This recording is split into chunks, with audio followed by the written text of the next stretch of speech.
যদি অনুমতি প্রদান করেন তাহলে তার জন্য একটা মিশরীয় নাম নির্বাচন করি।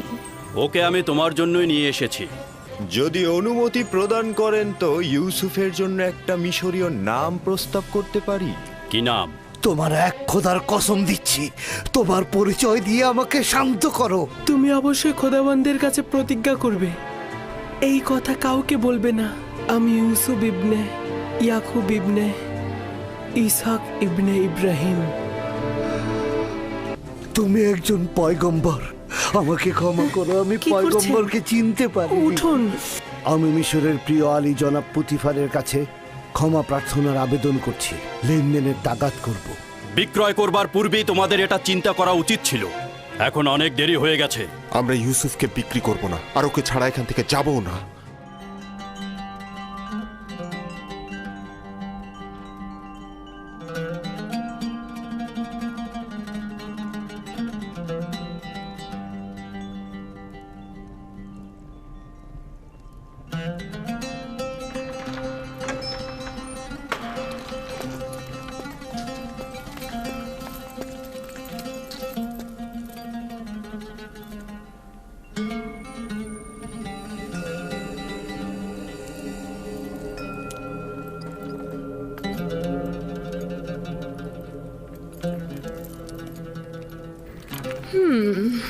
নিশ্চয়ই খোদা তোমাকে নিজ হাতে তৈরি করেছে, আর কতটা সৌন্দর্য দিয়েছে সেটা কি তুমি জানো?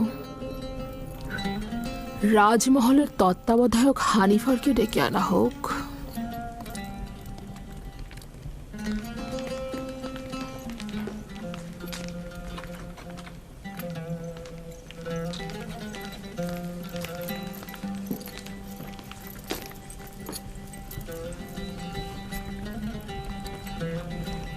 এটি সে তার বালিশের নিচে লুকিয়ে রেখেছিল।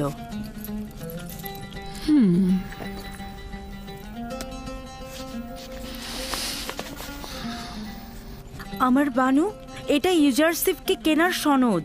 শামুন নামের একজন ইউজারসিফকে মালিকের নিকট বিক্রয় করেছেন। এটা তো রাজমহলে থাকা উচিত, তোমার কাছে নয়। আপনি যা ভালো মনে করেন।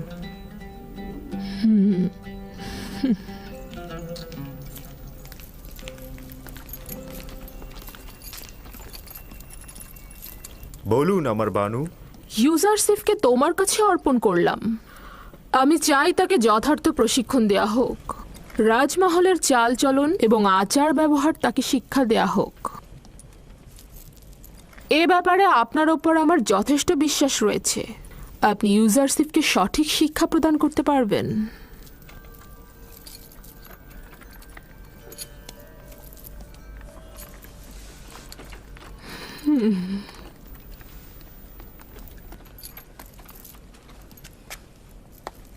দেখে কিন্তু মনে হচ্ছে না সম্মান প্রদর্শনের এই ভঙ্গি সে উপভোগ করছে। এই মরুচারি তো ভেড়া চড়ানোই জানে না, আর আপনি ওর কাছে সম্মান প্রদর্শন আশা করছেন? ওর তো বংশ পরিচয় নিয়েই আমি সন্দিহান। ও সম্মান প্রদর্শন শিখবে কোত্থেকে? দেখো, এই পোশাকে তাকে কি সুন্দর লাগছে। আস্তে, প্রকাশ্যে ওর এমন তারিফ করবেন না, তাতে অহংকারী হয়ে যাবে। এসো আমার সঙ্গে।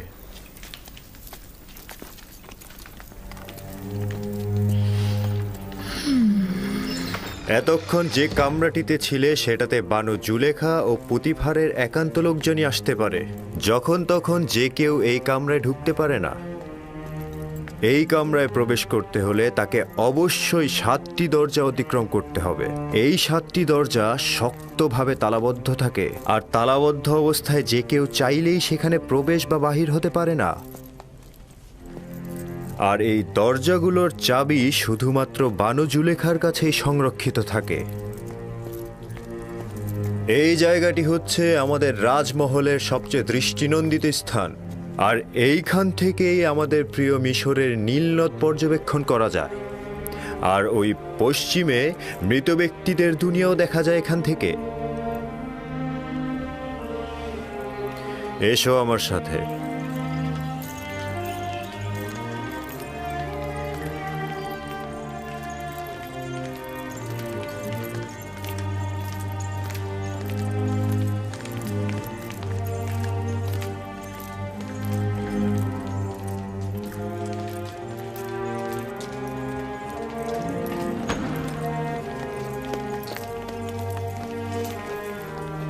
এটি বানু জুলেখার নির্দিষ্ট কামরা। তিনি অত্যন্ত দাম্ভিক ও অভিজাত পরিবারের সন্তান। তোমাকে সতর্ক থাকতে হবে, কখনোই তার ফরমানের অবাধ্য হওয়া যাবে না। চলো যাই।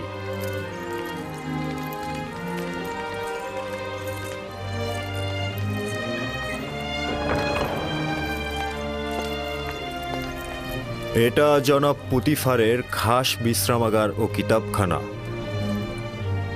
জনাব পুতিফার হলেন মিশরের দ্বিতীয় শ্রেষ্ঠ ব্যক্তি। তোমাকে শিখতে হবে কিভাবে রাজ্যের সম্মানিত ব্যক্তিদেরকে কুর্নিশ করে সম্মান দিতে হয়। ও হচ্ছে সুপার, কিতাবখানা রক্ষক এবং জনাব পুতিফারের বইগুলোর বিশেষ পাঠক। চলো যাই।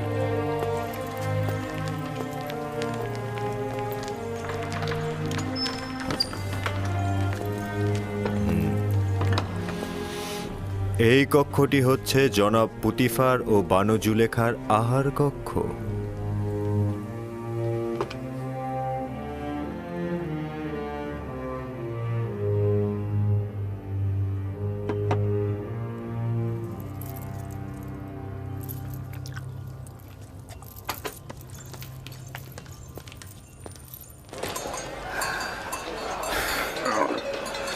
আমি যে করেই হোক ইউসুফকে নাজাত দেব, তার মুক্তির পথ খুঁজব। এমন ভাবে বললেন যেন ইউসুফ জেলখানায় আর আপনি তাকে মুক্ত করবেন। কয়েদখানায় থাকা আর গোলামি করা তো একই। কিন্তু পুতিফারের রাজমহলে ওর মতো গোলাম আর একজনও নেই। যদি পাখির জন্য আকর্ষণীয় খাঁচা বানানো হয়, তবে কি সেটা পাখির জন্য খাঁচা নয়? ইউসুফকে মুক্ত করে ইয়াকুবের কাছে নিয়ে যাব। এর আগে আমি কিছুতেই মিশর ত্যাগ করব না। কিন্তু আপনি দেখেছেন পুতিফার আর ওর স্ত্রী ওকে কতটা ভালোবাসে। কিন্তু ইয়াকুব নবীর তুলনায় তা নগণ্য। ইউসুফের বিচ্ছেদে না জানি ইয়াকুবের কি অবস্থা হয়েছে। কিন্তু মালিক, ইউসুফ তো নিজেই বলেছে তার মিশরে আসাটা খোদাবন্ধের ইচ্ছায়। এটি আমার সর্বশেষ বাণিজ্য। যত দ্রুত সম্ভব জিনিসপত্র বিক্রি করে ব্যাবেলে ফিরে যাও। কি?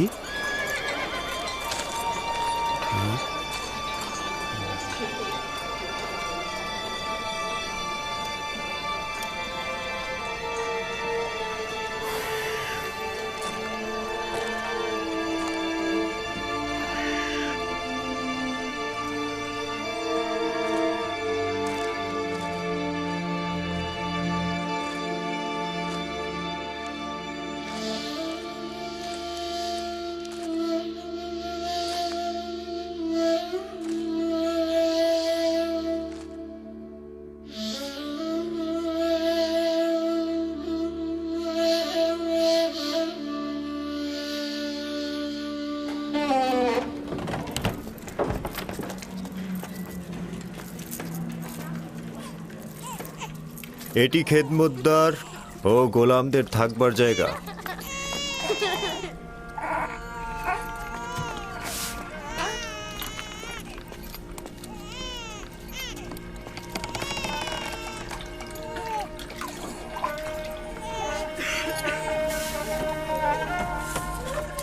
জনাব হানিফার এসেছে, জনাব হানিফার এসেছে, জনাব হানিফার এসেছে। এরা সকলেই জনাব পুতিফারের রাজমহলের খেদমতদার। এরা মহলের বিভিন্ন অংশে কাজ করে থাকে। কেউ কেউ প্যাপিরাসের খামারে কাজ করে, আবার কেউ কেউ তুলা চাষও করে।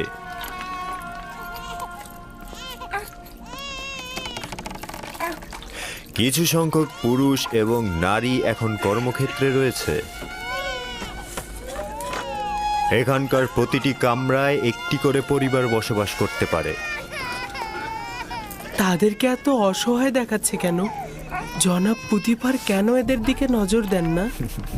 অন্যান্য রাজ্যের খেদমতদার ও গোলামদের অবস্থা এদের চাইতেও শোচনীয়। এরা তো খুব ভালোই আছে। আমরা তাদের এখানে থাকার জায়গা ও খাবারও দিচ্ছি, তাছাড়া তাদের বাচ্চা কাচ্চাদের রক্ষণাবেক্ষণও করছি। আমি কি এদের দেখতে আসতে পারি? কেন নয়? তবে উত্তম হচ্ছে বেগম জুলেখা ও আলী জনাব পুতিফারের কাছ থেকে অনুমতি নেওয়া। এরা হচ্ছে বিশেষ গোলাম যারা পালকি বহন করে থাকে।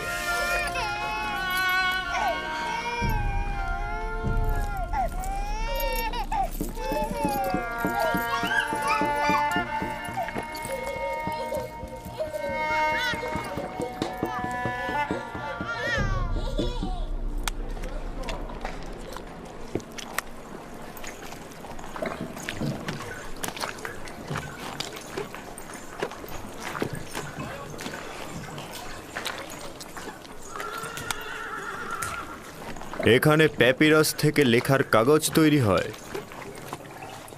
আলী জনাব হানিফার ওপর দরুদ বর্ষিত হোক। এটা প্যাপিরাসের কাগজ, এটাতেই লেখা হয়। আমরা লেখার জন্য পশুর চামড়া ব্যবহার করতাম। এটা কিন্তু পশুর চামড়া থেকেও উত্তম। তুমি কি লিখতেও পারো? যিনি আমাকে সৃষ্টি করেছেন তিনি লেখা শিখিয়েছেন। বাহ, বেশ ভালো। একজন গোলাম যদি লিখতে জানে সেটা মালিকের জন্য নিয়ামত স্বরূপ। তুমি কার কাছ থেকে শিখেছ বললে? আমার মালিকের কাছ থেকে। তিনি সব ভাষাই জানেন। খুব ভালো, চলো যাই, ওই দিকটা দেখাই।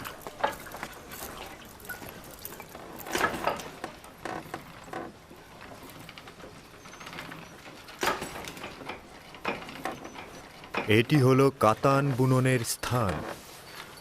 কাতান কি? কাতান হচ্ছে সেই কাপড় যেটাকে কোমরে পেঁচিয়ে পরিধান করে থাকি আমরা, এবং এই কাপড়টা দিয়েই লেবাস তৈরি করি। সবচাইতে মোলায়েম যে কাতানটি তৈরি করা হয় সেটার নাম কাতানে সালাতানাতি। শুধু রাজমহলের বাসিন্দাদের জন্যই এ কাতান তৈরি করা হয়। বানু জুলেখার আকর্ষণীয় যে কাতানগুলো আছে সেগুলো এখানেই তৈরি হয়। চলো যাই।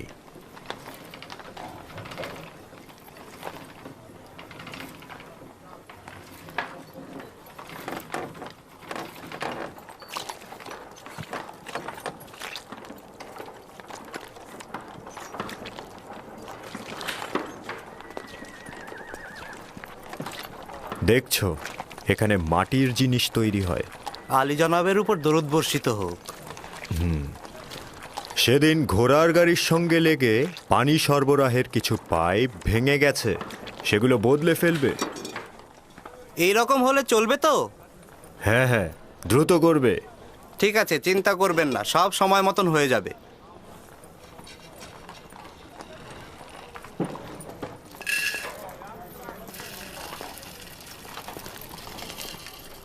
এটি খাদ্য সরবরাহের ভাণ্ডার। রাজমহলের সমস্ত খাবারের উপকরণ এখানেই রাখা হয়।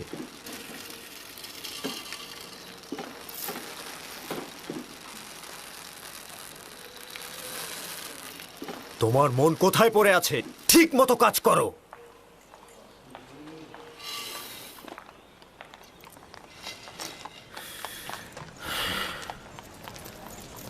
ভুলে যেও না, এখন থেকে তোমাকে তলব করে সওয়াল করা না পর্যন্ত কোনো জবাব দেবে না। কি মনে থাকবে? বানু জুলেখা একজন দাম্ভিক নারী। কখনো কখনো সে রাজসভার সদস্যদের সঙ্গেও কঠোর আচরণ করেন। ছেড়ে দাও, আমি এই কাজ করিনি। বিশ্বাস করো, আমি এই কাজ করিনি। আমাকে ছেড়ে দাও, আমাকে ছেড়ে দাও, আমি করিনি।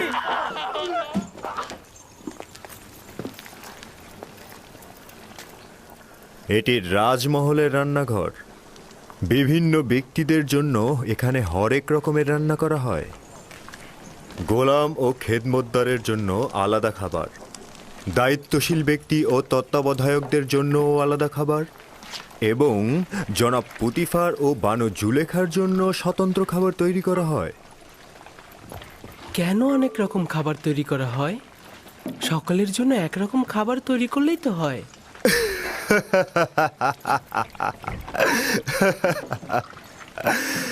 এটা কি করে সম্ভব? জনাব পুতিফার ও বানু জুলেখার গোলাম ও খেদমতদারগণ তো এক সমান নন।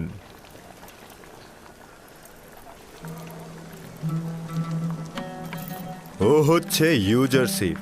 এখন থেকে ইউজারশিপই তোমাদের খাবার বন্টনে সহায়তা করবে। ও একজন অক্ষর জ্ঞান সম্পন্ন বালক, তালিকা অনুযায়ী হিসেব করে ও খাবার বন্টন করবে। এতে করে আমাদের খাবারের হিসেব ঠিক থাকবে।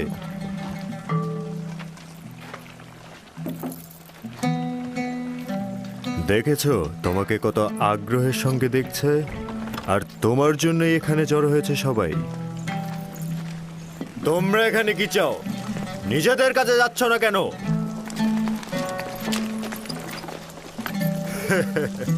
কাজে মন দাও।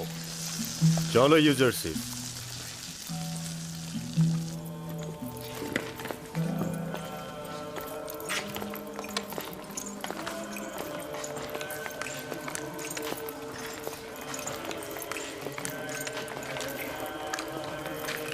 এইটা হলো রাজমহলের ইবাদতখানা, জনাব পুতিফার ও বানু জুলেখা। এবং রাজমহলের ব্যক্তিরা এখানে ইবাদত করেন। আমরা নিজেদের খোদাকে এখানে সংরক্ষণ করে রাখি। তার মানে আপনাদের খোদার থাকার জন্য বসবাসের জায়গা দরকার? অবশ্যই দরকার। খোদাকে তো আর খোলা আকাশের নিচে রোদ বৃষ্টিতে রাখা যায় না।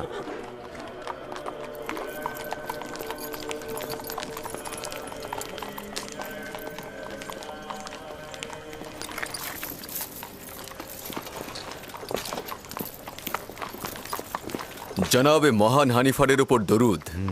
সাধারণত রাজমহল দর্শনের সময় সকালবেলা, হঠাৎ এই দুপুরবেলা। ইউজারশিপকে রাজমহল দেখাতে নিয়ে এলাম। আমি চাইছি এই রাজমহল ও এর আদিবাসীদের সঙ্গে ওর পরিচয় হোক। ওখানে কি হয়েছে?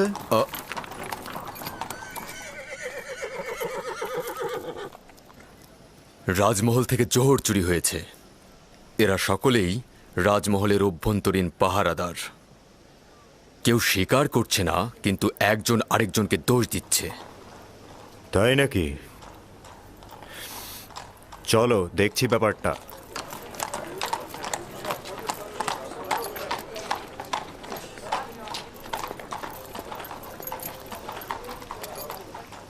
এদের দুজনকেই হাত পা বেঁধে রাজমহলের সামনে রশি দিয়ে ঝুলিয়ে চাবুক পেটা করা হোক। যতক্ষণ পর্যন্ত না স্বীকার করবে চলতেই থাকবে। আমাকে চিৎকার করবে না, যা বলার একজন করে বলো।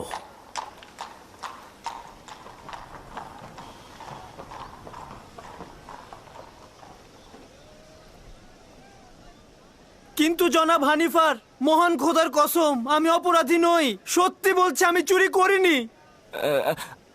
আসলে যেদিন চুরি হয়েছে সেদিন তো আমি আসিনি, সেদিন তো আমি ছিলামই না। আমি চুরি করিনি। আমরা তো অবশ্যই দোষীকে খুঁজে বের করতে সক্ষম হব, তাই না? এর চাইতে উত্তম হবে দোষ স্বীকার করো, নয়তো পরিণতি খুব ভয়াবহ। সে বলেছে তুমি তার গাফিলতির সুযোগে খেদমত মহলে প্রবেশ করেছো। আমি প্রবেশ করেছি? আমি তো সেদিন আসিনি। ও মিথ্যে কথা বলছে, মিথ্যুক কথাকার। ভুল করেছি, তখনই ওকে ধরা উচিত ছিল আমার। আমি খোদার নামে কসম কেটে বলছি, আমি নিজ চোখে দেখেছি ওকে চুরি করতে। আমাকে আর কেউ দেখলো না, শুধু ও দেখলো? এটা হতে পারে? একজন পাহারাদারের দায়িত্ব খিদমত মহলে কে প্রবেশ করছে এবং বের হচ্ছে তার নজর রাখা। তোমার ঘুমানো উচিত হয়নি। তুমি দোষী, কেননা তুমি কাজের সময় ঘুমিয়েছো আর তোমার পক্ষে কোনো সাক্ষীও নেই। কিন্তু আলী জনাব, আমি সত্যি করে বলছি, আমি চুরি করিনি। দুঃখিত। নিনিফার কোপাতাকে আজাদ করুন এবং ওকে জেলখানায় পাঠিয়ে দিন। আলী জনাব, আমি চুরি করিনি, আমি চোর নই, আমি সত্যি বলছি। আপনারা আমাকে রহম করুন, খোদার কসম কেটে বলছি। আমি তোমার জবান বন্ধ করো। নীলিফার, তুমি খোদার ক্রোধে আগুনে জ্বলবে। কেন সত্যি বলছো না? আলী জনাব, আমি চুরি করিনি, আমি সত্যি বলছি, খোদার কসম। আমি চোরকে শনাক্ত করতে পারবো। না পুত্র আমার, এটা তোমার কাজ নয়। আমি আপনাদেরকে নিশ্চয়তা দিচ্ছি। আপনারা কি চোরকে শনাক্ত করতে চান না? চাই, কিন্তু তুমি কি করে চোরকে শনাক্ত করবে? আমার আব্বাজান শিখিয়েছে। তিনি ফয়সালা নির্ধারণে দক্ষ ছিলেন।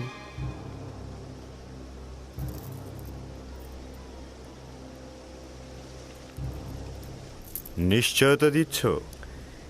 জি জনাব হানিফার, চাইলে পরীক্ষা করুন। খুবই ভালো।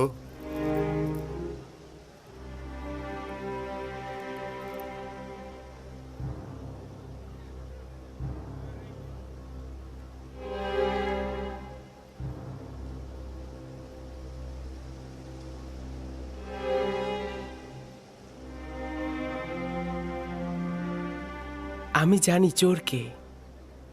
আমি আশা করছি সে নিজে থেকে দোষ স্বীকার করে তার শাস্তি কমিয়ে নেবে। আসলে যেদিন রাজমহলে চুরি হলো সেদিন আমার পাহারার দায়িত্বই ছিল না।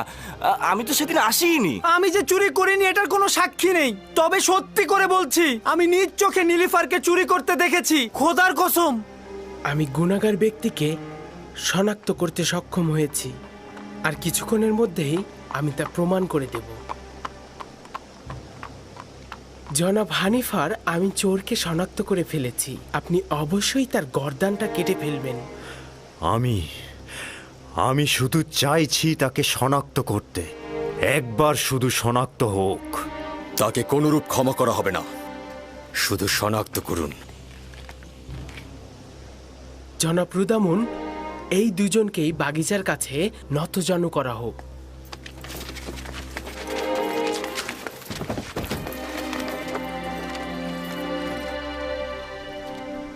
তাদের চক্ষু যুগল বেঁধে ফেলা হোক। রুমাল নিয়ে এসো।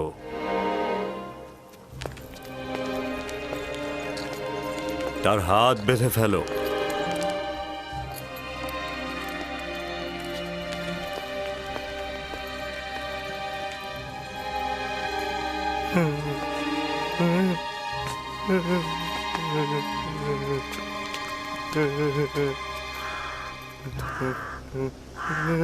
আরো একবার চোরকে সুযোগ দিচ্ছি। তুমি নিজে থেকে দোষ স্বীকার করো, শাস্তি কম পাবে। কিন্তু আমি যদি শনাক্ত করি তাহলে অবশ্যই তোমার গর্দান কাটা হবে।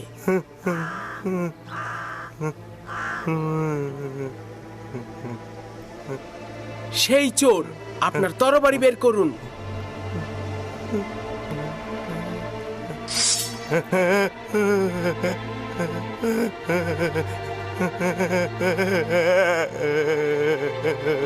এই চোরটার গর্দান কেটে ফেলুন। না না না না, আমি স্বীকার করছি, আমি স্বীকার করছি, আমি চুরি করেছি, আমি ভুল করেছি, আমি স্বীকার করছি। জনাব রুদামুন, আমি স্বীকার করছি, আমি চুরি করেছি। তুমি নিজেও চিন্তা করনি যে এত তাড়াতাড়ি স্বীকার করবে। শাবাশ ইউজারশিপ, শাবাশ। তাকে নিয়ে যাও।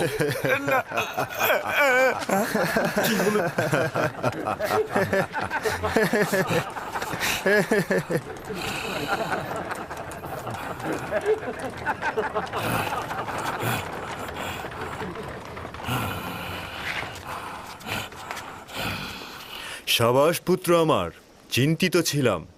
আমি ভাবতেই পারিনি যে তুমি পারবে। শুকরিয়া জ্ঞাপন করছি, অনেক অনেক কৃতজ্ঞতা জ্ঞাপন করছি।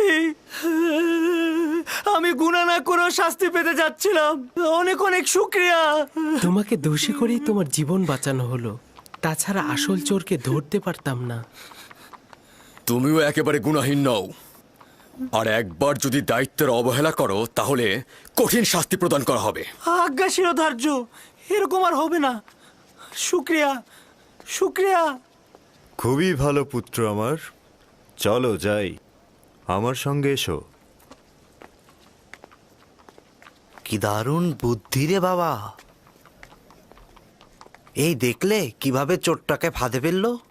যেমন বুদ্ধি তেমনই সুদর্শন। আমার তো বিশ্বাসই হচ্ছে না, একটা বালক কি করে এই কাজ করলো।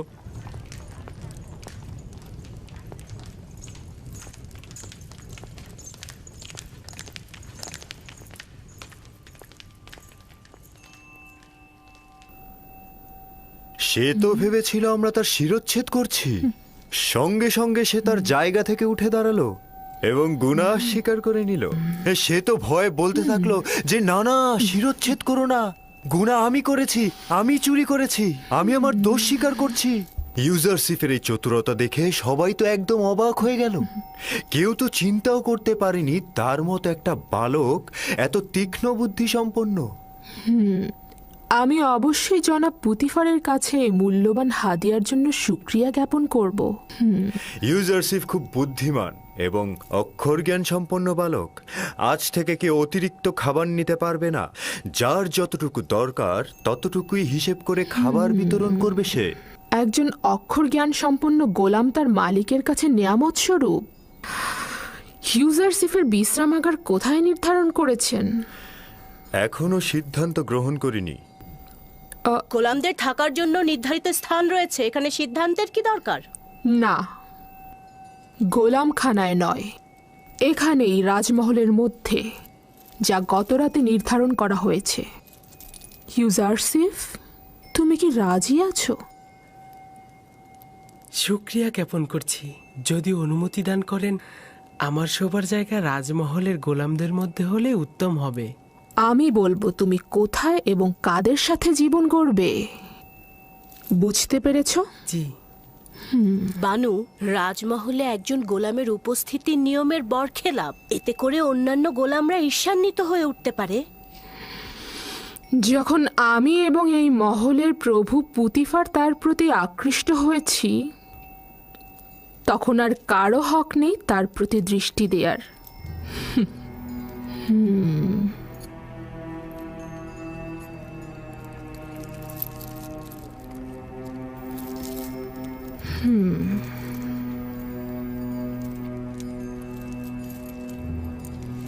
চলো।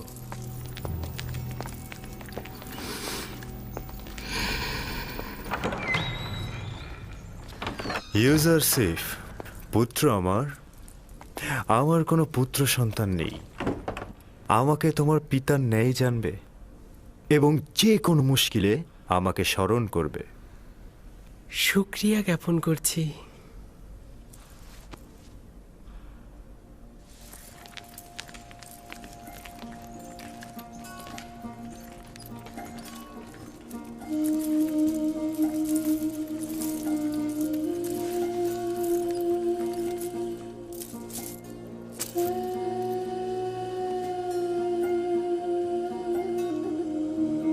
বেচারা আব্বাজান আমার, খোদাবান থেকে সবর করা তৌফিক দিন।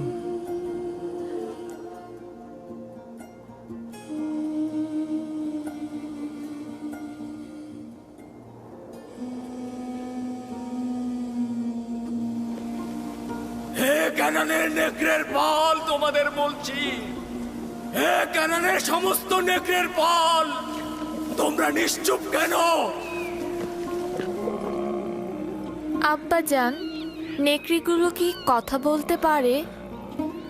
না আমার পুত্র, তবে খোদা তাআলা যদি চান তবে নেকড়েরা অবশ্যই উত্তর দেবে।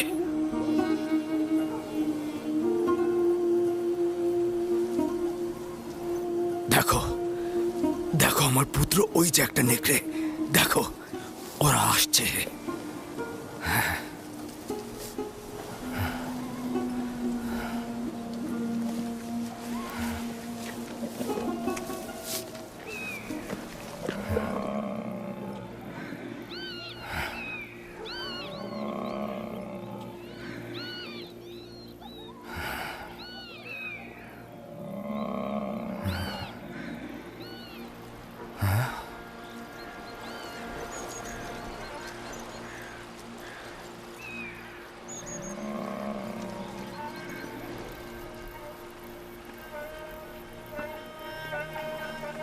ওই যে দেখো, আব্বাজান আসছে।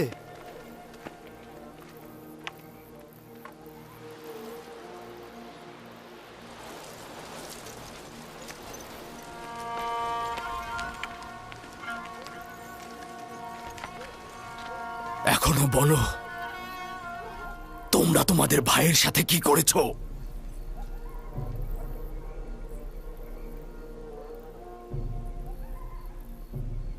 কি হলো বলো? কথার উত্তর দিচ্ছ না কেন লাভি? পূর্বে বলেছি তো তোমরা মিথ্যে বলছো। নেকড়েরা অস্বীকার করেছে, ইউসুফের খবর তাদের কাছে নেই। নেকড়ে? নেকড়ে কি করে অস্বীকার করতে পারে? আমি দেখেছি, ওরা আব্বাজানকে বলেছে, ওরা মাথা নেড়ে বলেছে ওরা জানে না। বিলম্ব না করে সত্যি বলো, ইউসুফের সাথে তোমরা কি করেছো? এখনো ফুরসাত রয়েছে। সত্য এটাই যা আগে বলেছি, ইউসুফকে নেকড়েরাই ভক্ষণ করেছে। নেকড়েকে দোষারোপ করো না, তোমরা যা করেছো নেকড়ের বেশে করেছো। এখনো সময় আছে, হাকিকত বলো।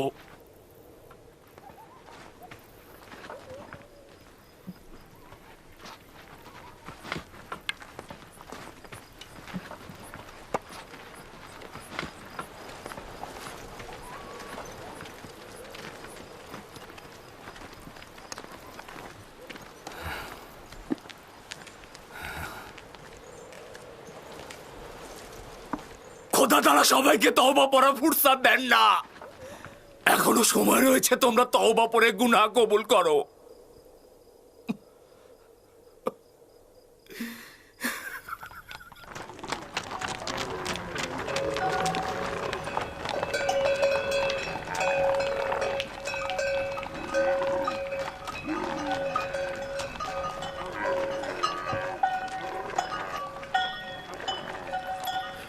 আপনার উপর দরুদ বর্ষিত হোক।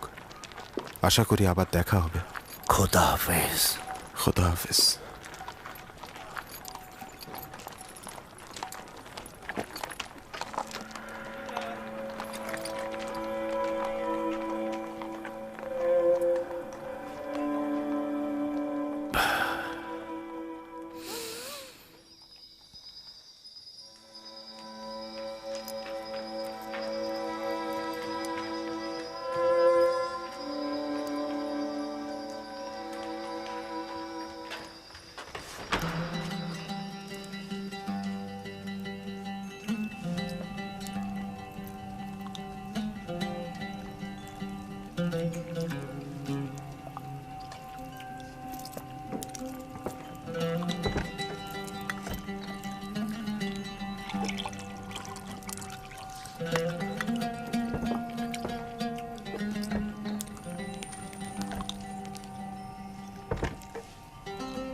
ইউজারশিফকে এখানে নিয়ে এসো।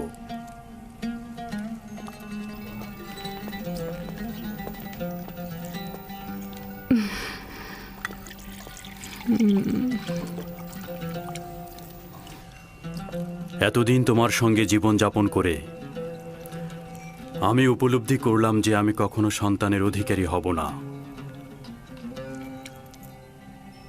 আমি তোমাকে জননীর নিয়ামত থেকে বঞ্চিত করতে চাই না। আমাদের খুব বেশি বছর হয়নি আমরা নিকাবন্ধনে আবদ্ধ হয়েছি।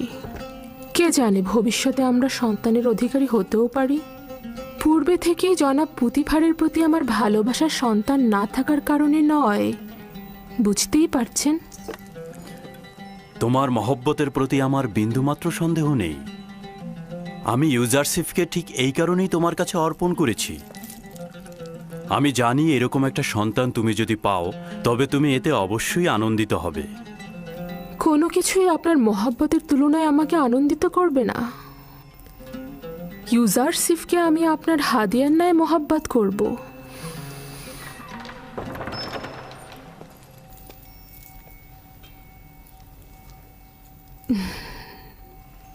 ভাবছি আমরা যদি কখনো সন্তানের অধিকারী হই তবে সে ইউজারশিফের মতো সুদর্শন ও বুদ্ধি সম্পন্ন হবে। আমার মনে হয় সে ইউজারশিফের মতো তীক্ষ্ণ বুদ্ধিসম্পন্ন নাও হতে পারে। তুমি এমন কি করেছো যে বানু জুলেখা তোমার এত তারিফ করছে? আজকে ইউজারশিফের চতুরতা জওহর চোরকে ধরার জন্য সকলকে হতবাক করে দিয়েছে। আলী জনাব, আজ রাজমহলের সর্বত্র ইউজারশিফের বুদ্ধিমত্তার প্রশংসা হচ্ছে। সকলে বলা বলি করছে ইউজারশিফের কারণে একজন নির্দোষ ব্যক্তি মুক্তি পেয়েছে। প্রথম দিনই ইউজারশিফ এটা প্রমাণ করলো যে বানু জুলেখার উপযুক্ত সন্তান হতে পারবে সে।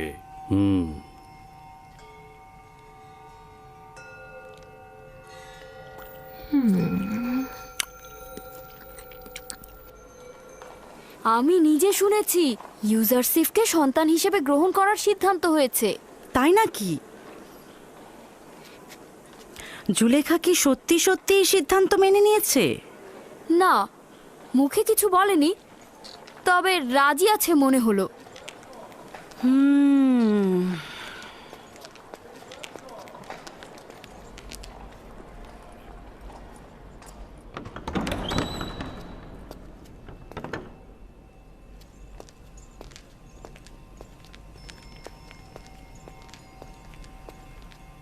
বানু, এই গুজব কি সত্যি যা সর্বত্র ছড়িয়ে গেছে? কি ইউজারশিফের সম্পর্কে? অনুমান করলাম ইউজারশিফই হবে। সন্তান হিসেবে ইউজারশিফকে গ্রহণ করার কি হাকিকত আছে? দারুণ নির্বাচন, তাই না? কিন্তু বানু, এটা তো মিশরের পারিবারিক ঐতিহ্য ও আইনের বরখেলাপ। ইউজারসিফ একটা অপরিচিত নিচু বংশের সন্তান এবং সে আপনার সাথে একেবারেই বেমানান। কি করে সে সম্মান পেতে পারে? আমার সন্তান হওয়া মানে কিন্তু সেই নাম যশ সবকিছুর অধিকারী হওয়া। কিন্তু তার ঈমান সম্পর্কে কি বলবেন আপনি? আর কি করে বুঝবেন যে সে আমুন আর মিশরের আইন বিরোধী হবে না? আজব কথাবার্তা বলছো। নাজুক এবং নমনীয় চারা গাছকে খুব সহজেই আকৃতি পরিবর্তন করানো যায়। আশা করি সিদ্ধান্তটি আবার ভেবে দেখবেন। এটি মঙ্গলজনক নয়। আমি নিজ সিদ্ধান্ত গ্রহণ করেছি। তোমাকে যেটা বলা হয়েছে তুমি শুধু তাই করবে, বোঝা গেল? তাহলে একটু শুনুন, শেষ কথাটা বলি। আমি আজ আমুন মন্দিরের একজন ধর্মযাজকের কাছে গিয়েছিলাম এবং তাকে ইউজারসিফের বর্ণনা দিয়েছি। শুনবেন কি বলেছে সে? সে বলল এই বালক জুলেখার দুশ্মন। সে হবে জুলেখার জীবন নাশকারী এবং আপনার খোদা থেকে আপনাকে দূরে সরিয়ে দেবে। সে আপনাকে বিভ্রান্ত করবে এবং ধর্মযাজকের মতে আপনি ভিন্ন খোদার পূজারী হবেন। এই বেহুদা কথাবার্তা বলার অর্থ কি? তুমি কি বলছো? সে কেবলই একজন বালক, তাকে আমার মতো করে যেমন ইচ্ছা তেমন করে গড়ে তুলতে পারবো। আগামীকাল থেকে তাকে সজ্জিত করে আমার কাছে নিয়ে আসবে। তাকে মিশরের জনগণের আদব কায়দা নিয়ম কানুন সম্পর্কে অবগত করব। তুমি আমাকে সাহায্য করবে। আমার সকল চিন্তা আপনার জন্য, কিন্তু আপনার ইচ্ছা যদি এরকমই হয় তাহলে ঠিক আছে। তবে আমাকে কিন্তু পরে কিছু বলতে পারবেন না।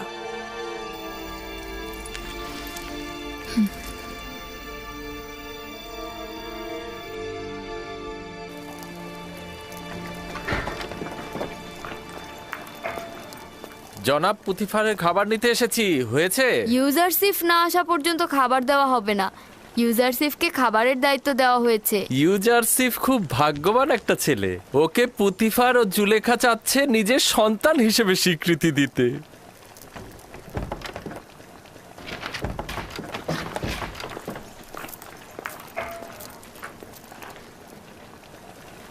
রাজমহলের লোক সংখ্যার পরিমাণ এতে দেয়া আছে।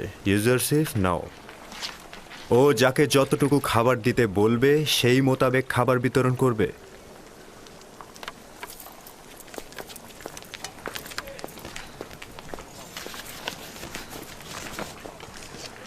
পাহারাদারদের 20 জনের খাবার।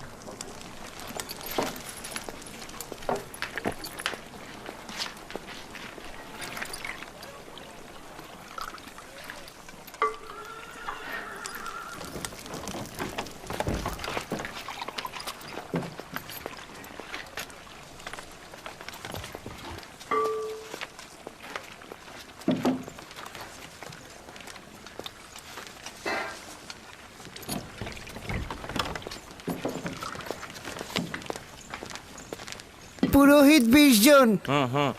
ইবাদতখানায় পুরোহিতের সংখ্যা 5 জন, তবে 20 জন কেন? ইবাদতখানার খোদার কি খাবারের প্রয়োজন নেই? তার মানে তোমাদের খোদাও কি খাবার গ্রহণ করে? না, খাবার খায় না। কিন্তু তার সামনে কি খাবার দেওয়া উচিত নয়, যাতে বান্দাদের খাবারের বরকত বাড়ে? ভালো কথা। খোদা বরকত দান করার পরে এই খাবারগুলো কারা গ্রহণ করে? খাবারগুলো খোদার বরকত দেবার পর ওইখানে থাকা খোদার ইবাদতকারী আর আমরা খাদেমরা খেয়ে থাকি। এইভাবেই পুরোহিতরা অন্যদের থেকে 4 ভাগ বেশি খেয়ে থাকে। হ্যাঁ, আর এই কারণেই পুরোহিতরা এত মোটা হয়ে থাকে। পুরোহিতগণ ও ইবাদতখানার খেদমতকারীগণ এই জন্যই খোদার বরকতে অধিকতর মোটা হচ্ছে। আর এই কারণেই রাজমহলের অনেকেই খাবার পায় না। ভালো বলছো। আর এভাবে খোদা যদি বরকত না দেন তাহলে ওরা শুকিয়ে যাবে। ভাগ্যিস খোদা তালা খায়, না খেলে কি অবস্থা হতো।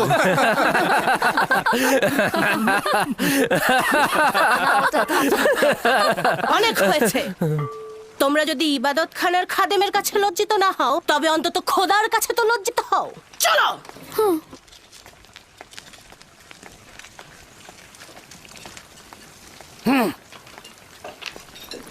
দেখবে উনি গিয়ে ইউজারসিফের নামে ষড়যন্ত্র করবে। এখানে ইবাদতখানার পুরোহিত ও খেদমতদারের সংখ্যা 5 জন উল্লেখ করা হয়েছে। এর বেশি খাবার দেওয়া উচিত হবে না। এসব নিয়ে তোমাকে মাথা ঘামাতে হবে না, আমরা সব সময় 20 জনের খাবার নিয়ে থাকি।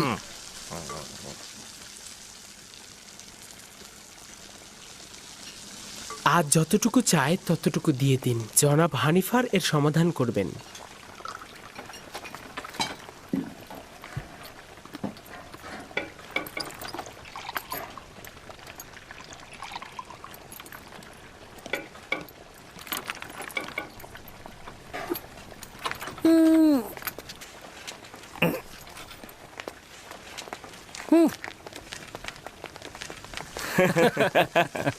খোদার নামে খাবারগুলো পুরোহিতদের পেটেই যায়। কিন্তু এটা নিয়ে এখন পর্যন্ত কেউ প্রতিবাদ করেনি। সাবাস পুত্র, সাবাস পুত্র, সাবাস সাবাস। সেদিন নীলিফার আচ্ছা মতো অপদস্থ হয়েছে, আজ হলো খাদেমরা। বাপরে বাপ, সেই দিন নীলিফার কুপ্তাকে যেইভাবে চোর প্রমাণিত করলো। বালকটি সাহসী ও বুদ্ধিমান। এই হানিফার আসছে। কি ব্যাপার, কি করছো ইউজারসিফ? কোনো মুশকিল হয়নি তো আবার? না আলী জনাব, ওর সাথে ইবাদতখানার খাদেমদের বিরোধ হয়েছে। খাদেমদের অতিরিক্ত খাবার নেয় ও আপত্তি জানিয়েছে। কারি মামাও তখন এখানে ছিল। আমার মনে হয় পুরোহিতগণ এবং কারি মামা এই বালকটির বিরুদ্ধে ষড়যন্ত্র করবে।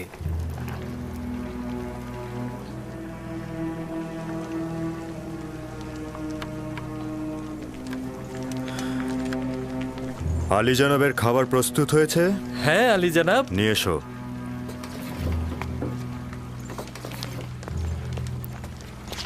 তুমিও এসো ইউজারসিফ। সবাইকে তালিকা অনুযায়ী খাবার বিতরণ করবে ইউজারসিফ না আসা পর্যন্ত। এসো।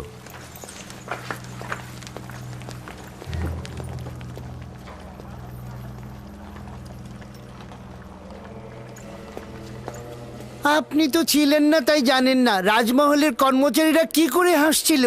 রাজমহলের কর্মচারীরাও তার সাথে ছিল। পুতিফার একজন বালককে রাজমহলের খাবারের দায়িত্বে নিয়োজিত করেছে। হানিফার তাকে তত্ত্বাবধায়ক বানিয়েছে। আমার পূর্ণ বিশ্বাস সে কাফের এবং আমাদের খোদার ইবাদত করে না। যদি তোমাদের কথা সত্যি হয় তাহলে আমিও তাকে ছেড়ে কথা বলবো না। আমি পুতিফার ও জুলেখার সাথে এই বিষয় নিয়ে কথা বলবো, তোমরা একদম চিন্তা করো না।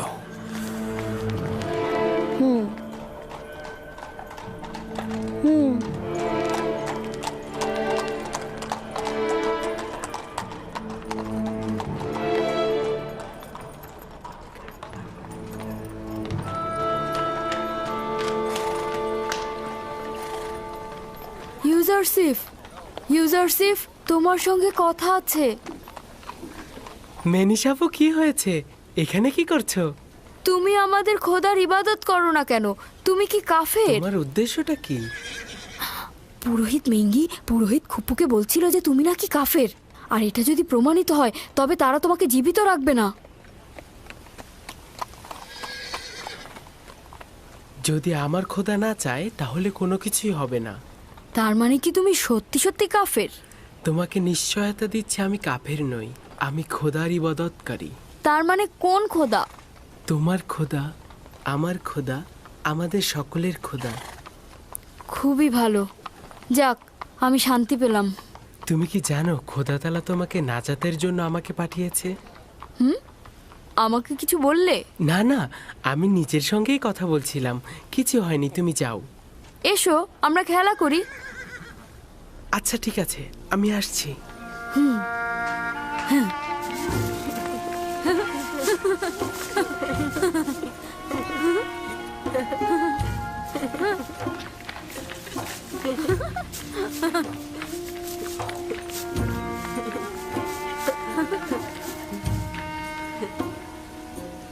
হায় আফসোস, যদি দেখতেন কিভাবে রাজমহলের সব ব্যক্তি তার সাথে মিলে পুরোহিতদের ঠাট্টা করছিল।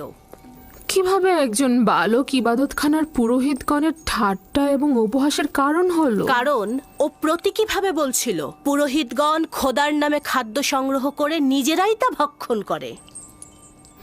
ঠিক আছে, আমি তার সঙ্গে কথা বলবো।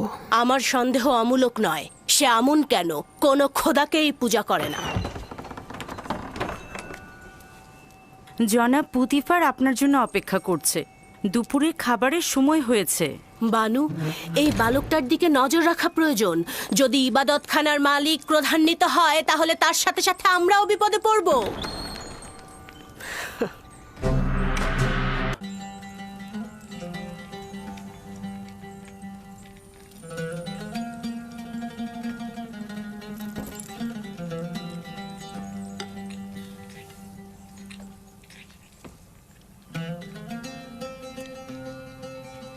বাহ, সাবাস, অতুলনীয় খাবার। খাবার খুব সুস্বাদু হয়েছে। আমাদের পুরনো বাবুর্চিরাই কিন্তু রান্না করেছে, তবে পার্থক্যটা হচ্ছে রান্নায় তাদের আন্তরিকতাটা বেড়েছে। তার মানে বোঝা যাচ্ছে যে আন্তরিকতা খাবারের স্বাদকে বৃদ্ধি করে। শুধু রান্নায় নয় বানু জুলেখা, আন্তরিকতা যে কোনো কাজেরই মান বাড়ায়। কিন্তু পূর্বে তো এই মহব্বত ও আন্তরিকতা ছিল না। পূর্বে ইউজারশিপও ছিল না আলী জনাব।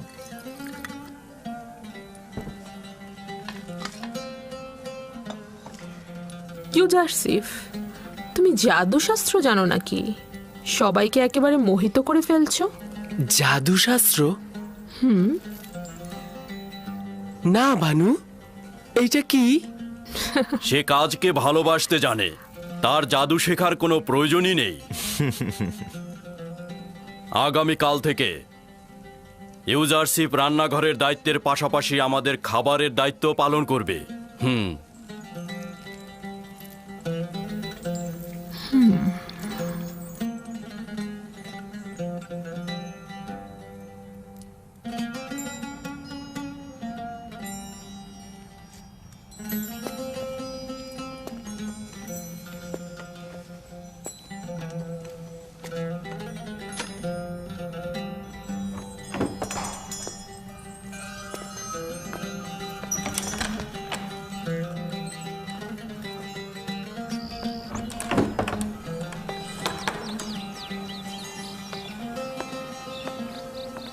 কি হয়েছে? দিনের পর দিন পুতিফারের এখানে গোলাম খেটে গেলাম। বছরের পর বছর তাদের সেবা যত্ন করে নিজের শক্তি অপচয় করেছি যেন পুতিফারের নজর কাটতে পারি আমি। আর এখন একজন এব্রানি বালক যে কিনা মরুভূমিতে ভেড়া চড়াতো, তাকেই পুতিফার সব দায়িত্ব দিয়ে দিল। এতে ইউজারশিফের দোষ কি? এ তো পুতিফারেরই সিদ্ধান্ত। তবে আমার মনে হয় না ইউজারশিফ এই দায়িত্ব পালন করতে পারবে। আমি এখন কি করব? আমাকে এখন মরুভূমিতে উটের দায়িত্ব দিবে, না হয় হয়তো পাথর খনিতে কাজে লাগাবে। আমি বলছি কি, তুমি ইউজারশিফের সাথে কথা বলো, হানিফারের সাথেও বলতে পারো। আমার মনে হয় কোনো একটা উপায় বের হবেই। হ্যাঁ, খাবার ঘরটা গুছিয়ে ফেলো, যাও।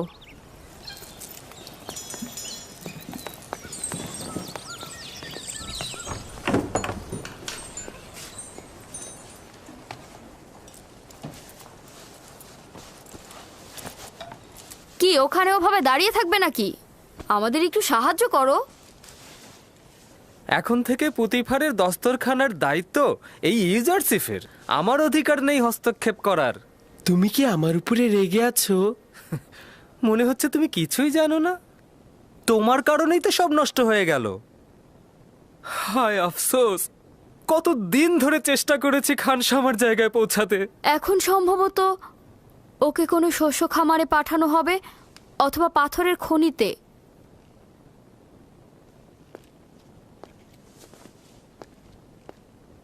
খোদা তাআলা আমাকে ক্ষমা করুক। আমার অজান্তে তোমাকে কষ্ট দিয়ে থাকলে তুমি ক্ষমা করো। আমি তোমার জন্য কিছু করার চেষ্টা করব, চিন্তা করো না।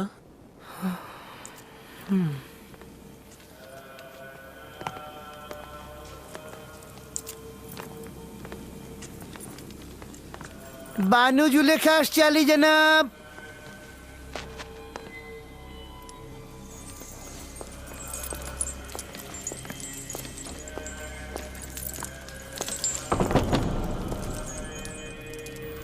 হঠাৎ করে জরুরি তলব কেন আলী জনাব খুপু? আফসোস হে বানু, আমার মন্দিরের সিদ্ধান্ত নেবে একজন তুচ্ছ বালক, সে কিনা ভেড়া চড়াতো। আমার মনে হচ্ছে আপনার কোথাও বা ভুল হচ্ছে। এই বালকটি অপরিচিত। এই বালকের আচরণে মহান খোদার সঙ্গে দুশ্মনীর নিশানা দেখা যাচ্ছে। তাকে এই রাজমহল থেকে বিতাড়িত করুন, সেটাই ভালো হবে। ইউজারসিফ একজন বালক মাত্র, সে খোদার সাথে কি এমন দুশ্মনী করতে পারে? আমার এবং আপনার খোদা তো একজনই, সে কারণে বলছি অভিযোগটা সত্য হলে আমার চোখ এড়াতো না। আপনি আমনের মন্দিরের একজন ইলাহি এবং পতিফারের সহধর্মিনীও বটে। আপনার কাছে অন্যদের চাইতে প্রত্যাশাটাও অনেক বেশি। ইউজারসিফ আমাদের খোদা ও মন্দির সম্পর্কে অবগত নয়। প্রয়োজন হলে আপনি পুতিফারের সঙ্গে আলাপ করে দেখতে পারেন। ঠিক আছে।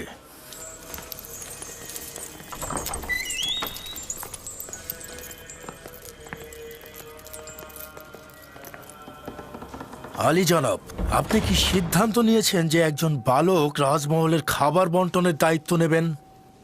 ইউজারসিফ তো শুধু খাবার বন্টনের তালিকা দেখে খাবার বিতরণ করতে চেয়েছেন। আমরাও তো তার পাঠ্যজ্ঞান ও লেখ্যরূপ সম্পর্কে ধারণা পেতে চেয়েছিলাম। এতে দোষের কি আছে? তাহলে মন্দিরের খাবার নিয়ে কেন সে ঝামেলা পাকালো আলী জনাব? এটা ঝামেলা নয় আলী জনাব, সে শুধু প্রশ্ন করেছে মন্দিরের 5 জন খাদেম কেন 20 জনে খাবার নেবে। প্রশ্নটা তো অনেকের সাথে আমাদেরও ছিল, কিন্তু আমরা এতদিন প্রশ্ন করিনি মন্দিরের খাদেমদের সম্মানের কারণে। কিন্তু ইউজারসিফ এটি নিয়ে আপত্তি করেছে, প্রশ্ন তুলেছে। খোদার নামে যে খাবারটি নেওয়া হয় সেটি ইবাদত শেষে পুরোহিতরা খায়, আর এই বালকের সেটা বোঝার কথা নয়। কে বলেছে তোমাদেরকে খোদার খাবার খেতে? তোমাদের জন্য তো খাবার পাঠানোই হয়, তাহলে বেশি খাবার কেন খাও? তোমার মতো মোটা করতে সবাইকে, আর রাজ্যের অন্য সবাই না খেয়ে রোগা ও দুর্বল হয়ে যাবে কেন? বাহ জনাব পতিফার, আপনি আমাদের খেদমতগার ও গোলামের সঙ্গে তুলনা করছেন। আমরা আমন খোদার পুরোহিত, যিনি কিনা মিশরের খোদারও খোদা। এই রাজমহলের কর্মচারীরাও আমনের বান্দা এবং নিজেদের খোদাবানদের খেদমতগার।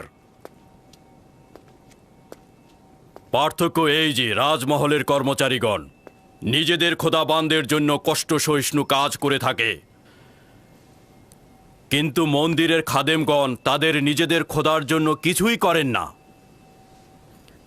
শুধুমাত্র তার খাবার খেয়ে দিনে দিনে মোটা হয়ে যান।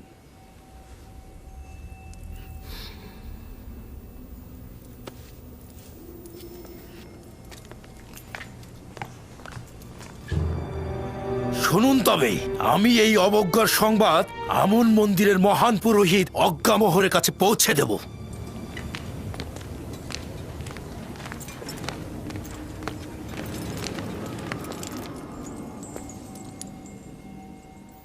ইউজারসিফের প্রতি ভালোবাসা নিজের কাছে, কিন্তু তার জন্যে পুরোহিতদের মনে কষ্ট দেওয়া কি ঠিক হচ্ছে? এটা ইউজারসিফের কারণে নয়, মিশরের দরবার ও আমন মন্দিরের মতবিরোধ শত শত বছর ধরে চলছে। মন্দিরের পুরোহিতদের স্বার্থপরতা দিন দিন বেড়ে যাচ্ছে আমার বানু। আমি আপনাদের সাথে মতবিরোধ করছি না, কিন্তু আমন মন্দিরের ইলাহি হিসেবে আমি চাইব ইউজারসিফকে এমনভাবে শিক্ষা দেওয়া হোক যাতে সে আমনের অনুসারী হয়, যেন দুশ্মন না হয়।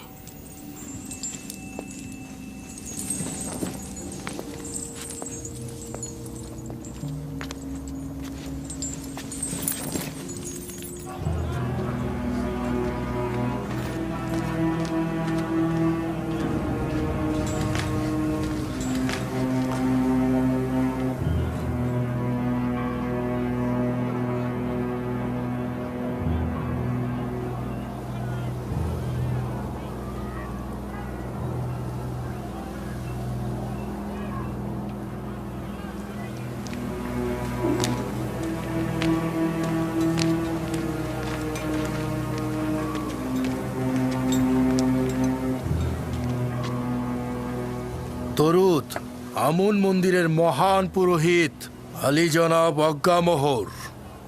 বলো কুপু, শুনছি। আমন মন্দিরের মহান পুরোহিতের কাছে একটি আর্জি নিয়ে এসেছি। আমাকে পুতিফারের রাজমহল থেকে অব্যাহতি দেওয়া হোক। কেন, কি এমন ঘটেছে সেখানে? পুতিফারের রাজমহলে আমন ও আমন মন্দিরের সকল পুরোহিতদের নিয়মিত অবজ্ঞা করা হচ্ছে আলী জনাব। সকলে কাফের, বিশেষ করে পুতিফার সবচাইতে ইমানহীন অবস্থায় আছে আলী জনাব। এখনো আমার উত্তর দাওনি, কি এমন ঘটেছে? একজন ইব্রানি বালক ইউজারসিফ আমন মন্দিরের সকল পুরোহিতদের বিপরীত চারণ করেছে, সবাইকে আমাদের বিরুদ্ধে উত্তেজিত করে তুলেছে এবং আমাদেরকে ধীরে ধীরে সকলের সামনে হাসি ঠাট্টার পাত্রে পরিণত করছে আলী জনাব। একজন বালক তোমাদের এত সব বিপদে ফেলছে? আমি তো ভেবেছিলাম আমেন হতে অথবা পুতিফার মন্দিরের সাথে দুশ্মনী করছে। কল্পনাও করিনি একজন বালকের নামে নালিশ করবে। কিন্তু সে তো একজন মামুলি বন্ধ বালক। করো, বন্ধ করো। তোমার রাজমহল ত্যাগ করা উচিত হয়নি। কেউ জেনে ফেলার আগেই এক্ষুনি ফিরে যাও। পুতিফারের মহলেই তোমাকে বেশি প্রয়োজন।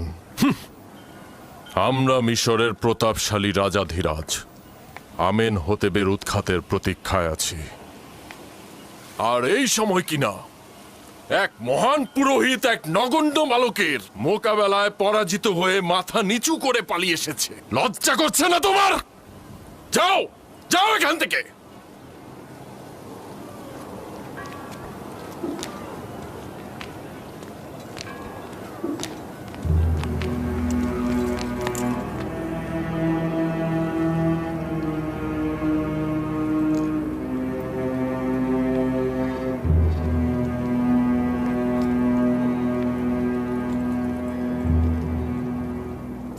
ইস, সেই কত সুন্দর, একদম ফেরেশতার মতো। হ্যাঁ ঠিক বলেছো।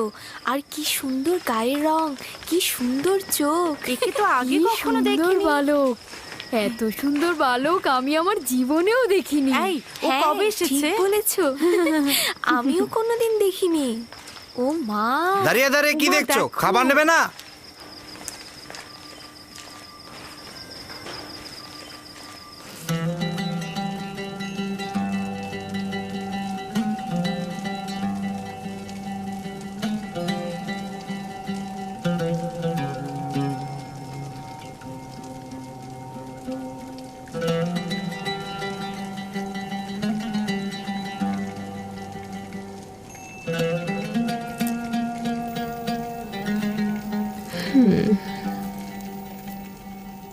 বাবা, বেশ সুসজ্জিত।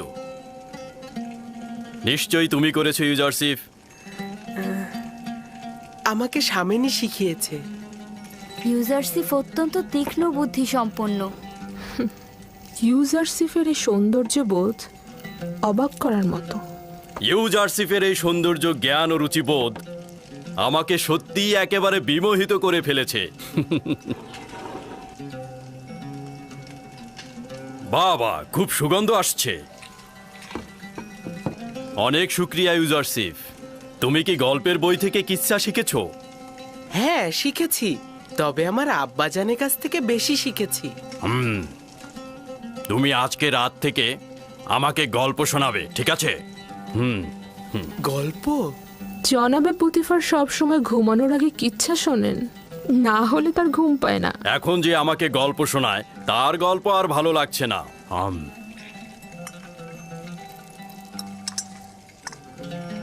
কি ব্যাপার, কিছু বলছো না তো? দুঃখিত আলী জনাব। তাহলে আপনার বর্তমান কিতাব পাঠকের কি হবে? সুপার, ও ভিন্ন কোনো কাজে যোগ দেবে। আমি তো এখন তার বিপরীতেই কাজ করছি।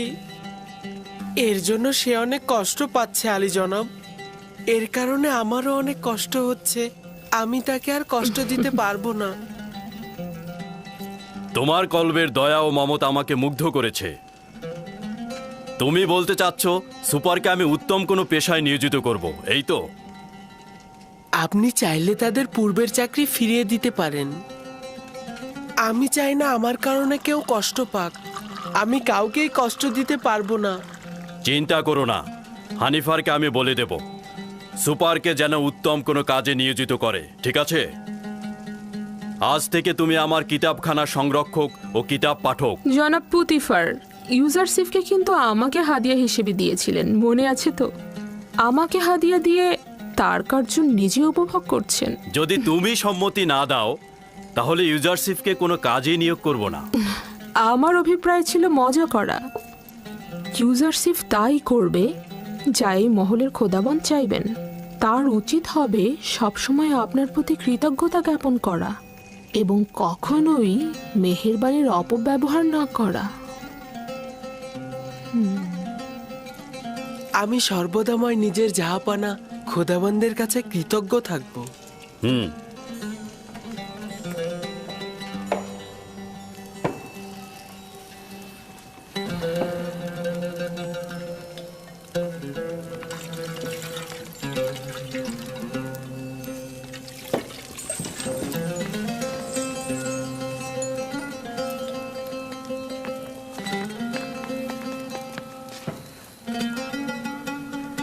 আমার সঙ্গে এসো।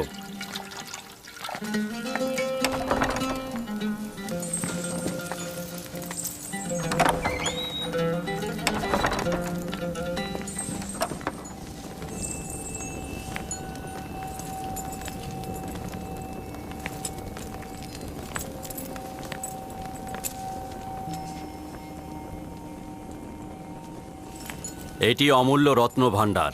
এর জন্য আমাকে যথেষ্ট পরিশ্রম করতে হয়েছে। এই কিতাব হয় আমি পাঠ করেছি, আর না হয় আমার কিতাব পাঠক সুপার পাঠ করেছে। জাহাপানা, আমাকে আজকে কোন কিতাবটি পাঠ করতে হবে?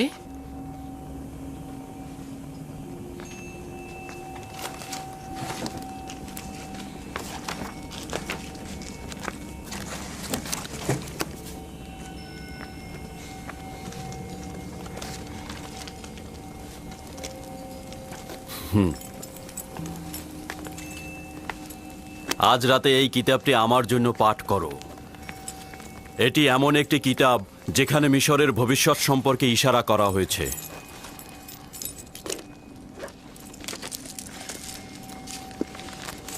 অবগত নই যে কে এই কিতাব লিখেছে, তবে অসংখ্য চিন্তার খোরাক রয়েছে এই কিতাবে।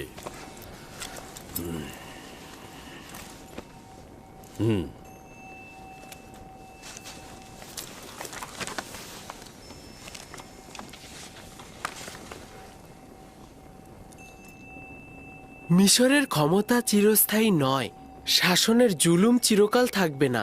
মিশরের মূল কাঠামোর আমল পরিবর্তন হবে এবং ধনী গরিবের জায়গাও পরিবর্তন হবে।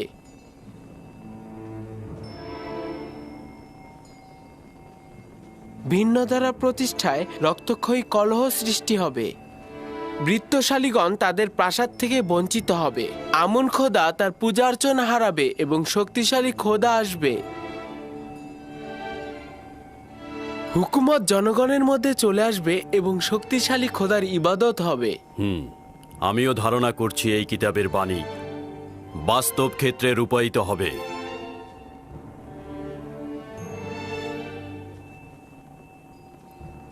পড়ে যাও।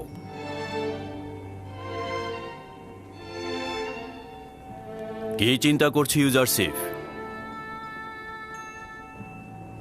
ভাবছি আমি জ্ঞাত আছি। এই ঘটনা শুধুমাত্র এলাহির দূতই করতে পারেন। শুধুমাত্র সেই পারেন সম্পদশালী ও জুলুমকারীর ক্ষমতাকে ভোজবাজি থেকে টেনে নামাতে। তিনি পারবেন আমুনের পূজা অর্চনা বন্ধ করে তার ইবাদতের আলো ছড়িয়ে দিতে। না, আমি এটা ধারণা করছি। তোমার কথায় বোঝা যায় তোমার চিন্তা চেতনা অনেক উঁচু মানের।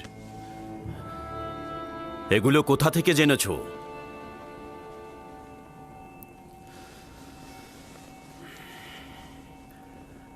আমি ধারণা করে নিচ্ছি তুমি আমুন খোদার অনুসারী নও, কিন্তু তার দুশমন হবার দরকার নেই। আমন শুধুমাত্র হস্তনির্ভর একটি পাথর, এছাড়া কিছু নয়। তার সঙ্গে দুশ্মনীর কি আছে?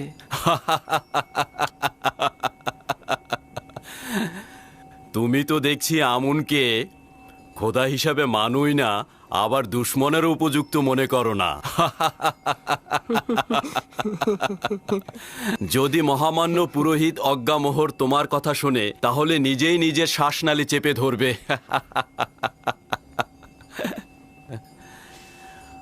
ভুল করেও নিজের মনের ভাব অন্যের কাছে প্রকাশ করবে না, বিশেষ করে জুলেখার কাছে তো নয়, কারণ সে অনেক সংবেদনশীল।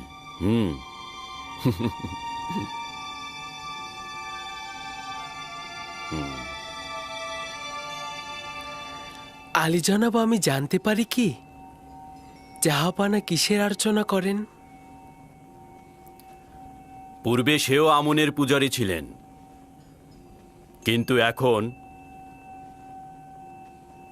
বিষয়টি গোপন রেখেছেন। তুমি আমারটাও শুনে রাখো। আমুন মন্দিরের এই পুরোহিতদের দ্বারা আমি ত্যক্ত বিরক্ত।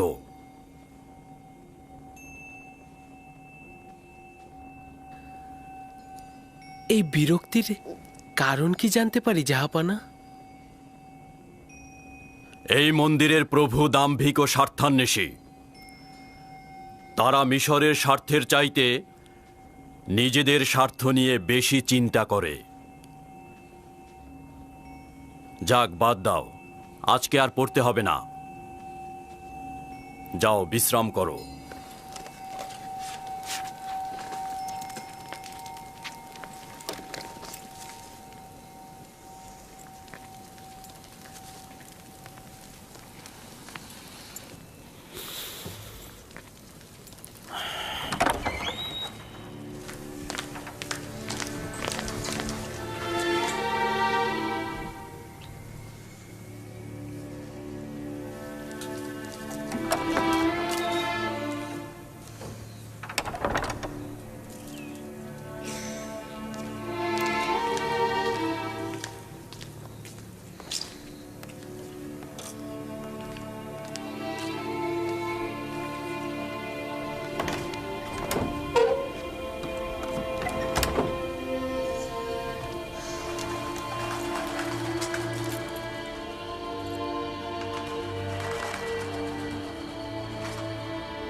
খোদাবান,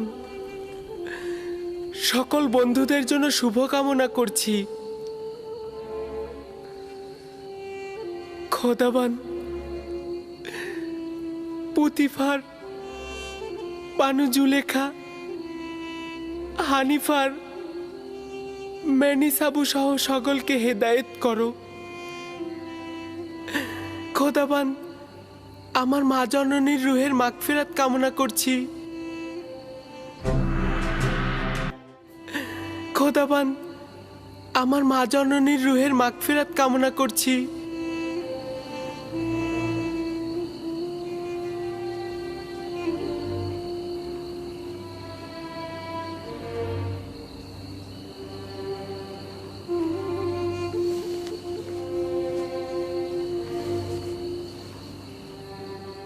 খোদাবান, আমার আব্বাজান ইয়াকুবের জন্য সবর ধরার তাগাদ করছি।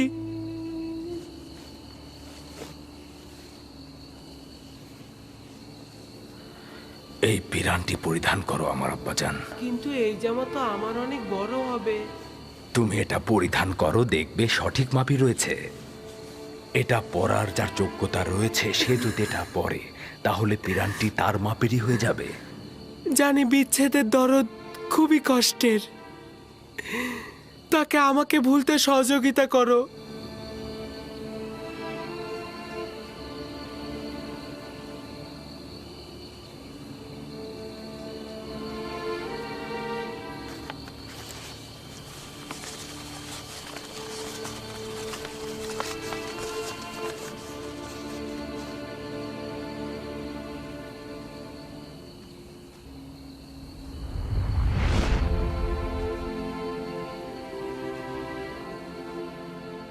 খোদাবন্দের নবী ইউসুফের প্রতি দরুদ। দরুদ খোদাবন্দের বার্তাবাহক ওহির ফেরেশতা। কি করছিলে তুমি? প্রিয় আব্বাজানের কাছে পত্র লিখছি, জনাব পুতিফারের কাছে তাগাদ করব যেন এই চিঠিটা আব্বাজানকে পৌঁছে দেন। না ইউসুফ, এখনো সময় অতিক্রম হয়নি। তোমার আব্বাজানেরও এই বিচ্ছেদ সহ্য করা উচিত। তাকে অবগত করলে কি হবে? অসংখ্য কারণ রয়েছে, তার মধ্যে একটি হচ্ছে তোমার সহোদরগণ। আচ্ছা, তোমার ভাইদের প্রতি কোনো আঘাত করার ইচ্ছে নেই তো ইউসুফ? কি আছে?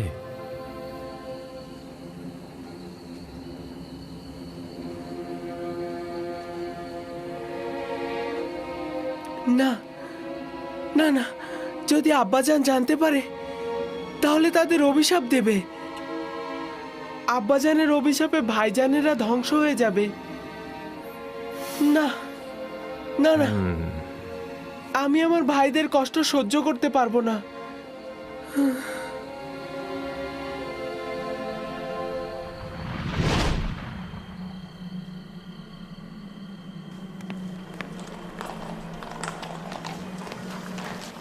সিদ্ধান্ত হয়েছিল তোমাদের কোনো শস্য খেতে অথবা পাথরের খনিতে প্রেরণ করার, শুধু ইউজারশিপের কারণেই রক্ষা পেলে। আর ইউজারশিপের কারণেই গতকাল আলী জনাব পুতিফার আমাকে নির্দেশ দিয়েছেন তোমাদের উত্তম কোনো কাজে নিয়োজিত করতে। তো এখন তোমরা বলো তো, তোমরা কোন কাজ করতে ইচ্ছুক? আমরা আর কি বলবো, আপনি যা সিদ্ধান্ত নেবেন তাই হবে। তুমি যেহেতু অভিজ্ঞ খানসামা, সেহেতু তুমি জনাব পুতিফার ও বানু জুলেখার খাবার তৈরিতে সহায়তা করবে। আর তুমি স্বাক্ষর জ্ঞান সম্পন্ন, সেহেতু তুমি খাবারের তালিকা নিয়ে আজ থেকে ইউজারশিপের দায়িত্ব পালন করবে। রাজি আছো তো?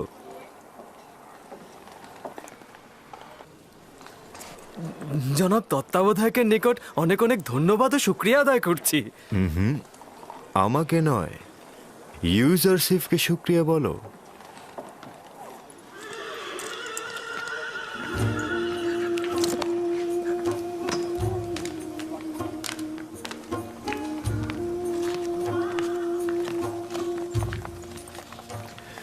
তোমার আর রান্নাঘরে যে কাজ নেই, ওরাই তোমার কাজ করে দেবে। তুমি আমার সঙ্গে এসো।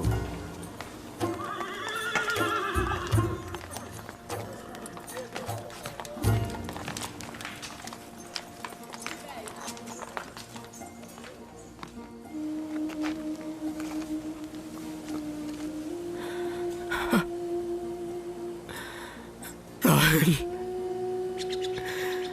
আমি ক্লান্ত, অসহায়, বিধ্বস্ত। আমি, আমার সন্তানেরা আমার দুশ্মনে পরিণত হয়েছে।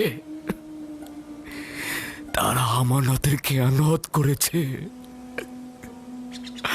আমিও তো আমানতের খেয়ানত করেছি রাহেল। আমি পারলাম না রাহেল, আমি পারিনি ইউসুফকে ভালোবাসা দিয়ে আটকে রাখতে। আমি পারিনি রাহেল, আমি পারলাম না। তোমার যখন থেকে নিশ্চিত হয়েছি যে ইউসুফকে নেকড়ে খায়নি, তখন থেকে ইউসুফের প্রতীক্ষায় বসে আছি আমি।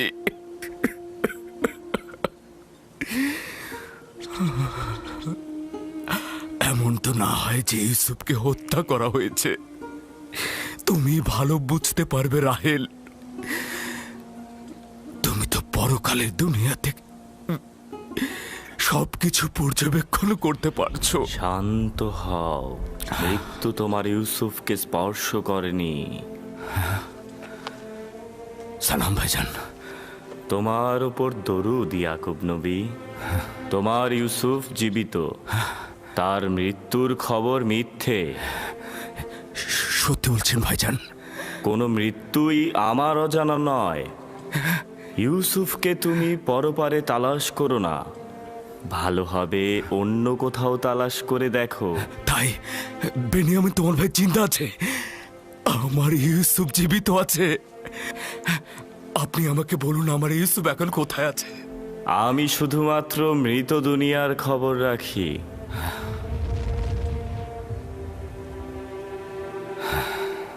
উনি কে আব্বাজান? আজরাইল, উনি হচ্ছেন মৃতদের ফেরেশতা। আমি ভেবেছিলাম আজরাইল দেখতে অনেক ভয়ঙ্কর। সবার ক্ষেত্রে নয় আমার পুত্র। শুনেছ রাহেল, আমাদের ইউসুফ জীবিত আছে, ও মৃত্যুবরণ করেনি। আমি ওকে খুঁজে বের করব। আজকে যাই, সূর্য ডোবার আগে ফিরতে হবে। চলো আমার পুত্র। আব্বাজান কোথায় গেছে জানো? কোথায় আর যাবে? রাহেলের মাজার পরিদর্শনে গেছে। সে এখনো রাহেলকে আমাদের আম্মাজানের চাইতে বেশি ভালোবাসে।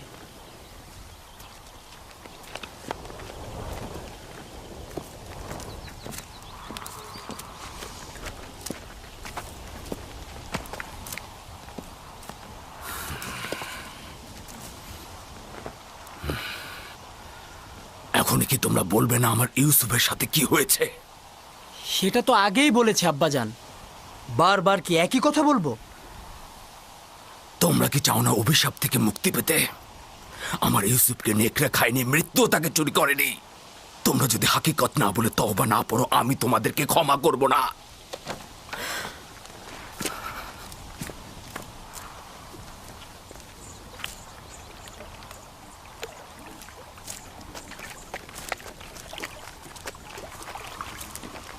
কোথায় গিয়েছিলে? আমার আম্মাজানের মাজারে। আব্বা ওইখানে বুঝতে পেরেছে যে ইউসুফ মারা যায়নি।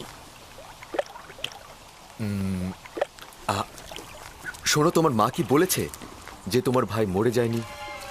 না, শুভ্র পোশাকের এক ব্যক্তি বলেছে। আব্বাজান বলেছে সে মৃত্যুর ফেরেশতা। পাগল হয়ে গেছে। তার কাজ হচ্ছে মরুচারী আর কল্পনা বিলাস। আপনারা পাগল হয়ে গেছেন। আপনারা মিথ্যা কথা বলেন। আমি আপনাদের পছন্দ করি না। ওই বেনিয়ামিন, ভাগ এখান থেকে।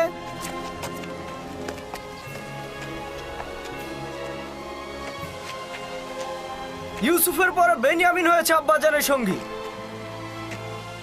ইয়াহুদা, এখন আমরা কি করব? তুমি তো বলেছিলে সব ঠিক হয়ে যাবে, কিন্তু এখন তো সব ভুল প্রমাণিত হলো। ইউসুফের চলে যাওয়া এতদিন হয়ে গেল, কিন্তু আব্বাজান বিন্দু মাত্র দৃষ্টি দিল না আমাদের দিকে। এখন সে বেনিয়ামিনকে তার জায়গায় তুলে এনেছে। আমরা তো ধারণা করেছিলাম আব্বাজান আমাদের দিকে নজর দেবে। এগুলো কথা ইউসুফকে আব্বাজানের কাছ থেকে নেওয়ার আগেই ভাবা উচিত ছিল। ভুল করেছো। এখন তুমি কি করতে চাও বলো?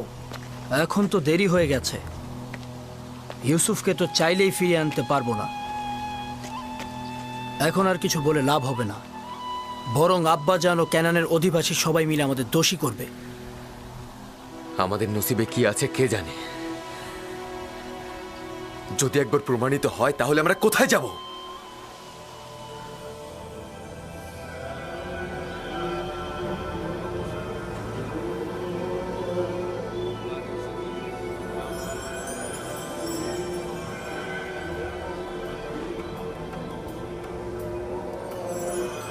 তাকে একজন আগন্তুক হিসেবে পরিচয় করিয়ে দিতে পারেন। বলবেন সে মহান খোদার দুশমন। তাকে এই ভূমি থেকে বিতাড়িত করার জন্য রাজমহলের ভূমিকা দরকার। একটা ভেড়া চড়ানো বালক রাজমহলের উপর, জনাব পুতিফারের উপর কি করে আধিপত্য বিস্তার করতে পারে? যে বালকটি গতকাল পর্যন্ত ভেড়ার বিষটা খেয়েছে, সে কিভাবে রাজমহলের পবিত্রতার সাথে অভ্যস্ত হতে পারে? আমি নিশ্চিত সে নাফরমানি করবে। পুরোহিতদের রাজমহলের অধিবাসীদের সাথে কথা বলতে বলবেন এবং তাদেরকে বুঝিয়ে বলতে বলবেন ইউজারসিফের জায়গা রাজমহল নয়।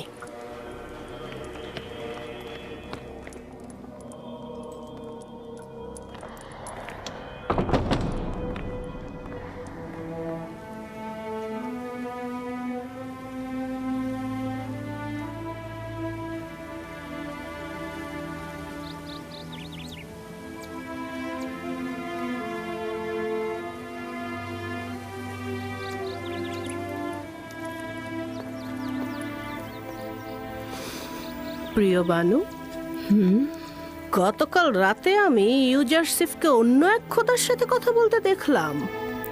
কোনো মূর্তি ছিল না, আসমানের দিকে তাকিয়ে কথা বলছিল। খুবই ভালো, তাহলে আজকে প্রমাণ দাও, আমি প্রমাণ দেখতে চাই। অবশ্যই আমার বানু। আজব ব্যাপার হচ্ছে, সে পাগলের মতো নিজের সাথেই কথা বলে। এটাকে আপনি কি বলবেন? এখানকার সবাই তাকে তীক্ষ্ণ বুদ্ধিসম্পন্ন বলে মনে করে, আর তুমি বলছো পাগল। এই, তুমি এখানে কি করছো? আমি আগাছাগুলো পরিষ্কার করছি। এগুলো ফুল গাছগুলোকে শুকিয়ে ফেলে, আর এগুলো যদি পরিষ্কার না করি তবে বাগান হয়েছে, এবার কাজে মন দাও।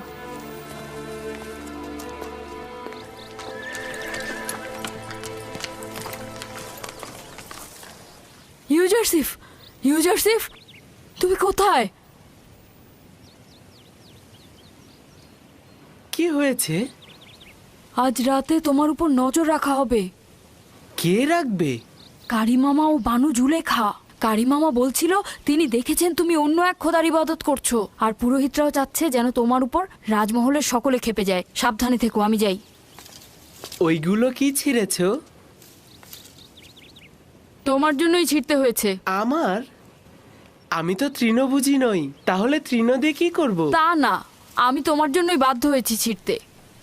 ঘুরে ফিরে তো সেটাই হলো।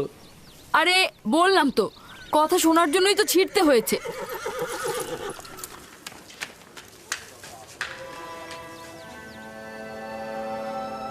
শুকরিয়া জ্ঞাপন করছি তোমার আনুকূল্যের জন্য। ষড়যন্ত্র সম্পর্কে আমাকে আগেই জানিয়েছো। আমি দুর্বল ও অক্ষম একটি বালক। যদি তোমার সাহায্য না পেতাম তাহলে ধ্বংস হয়ে যেতাম।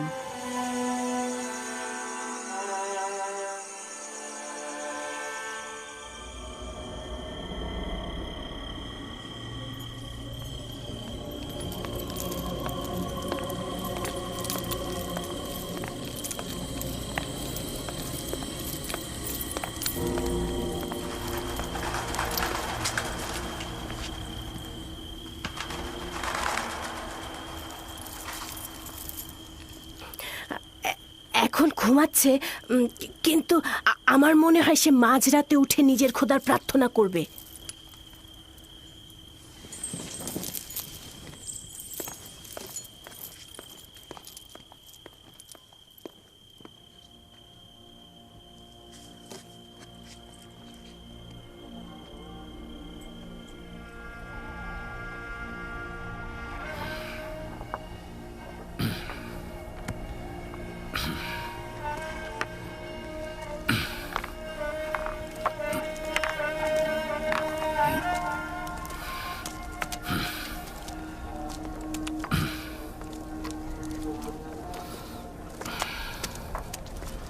সালাম খোদার নবী।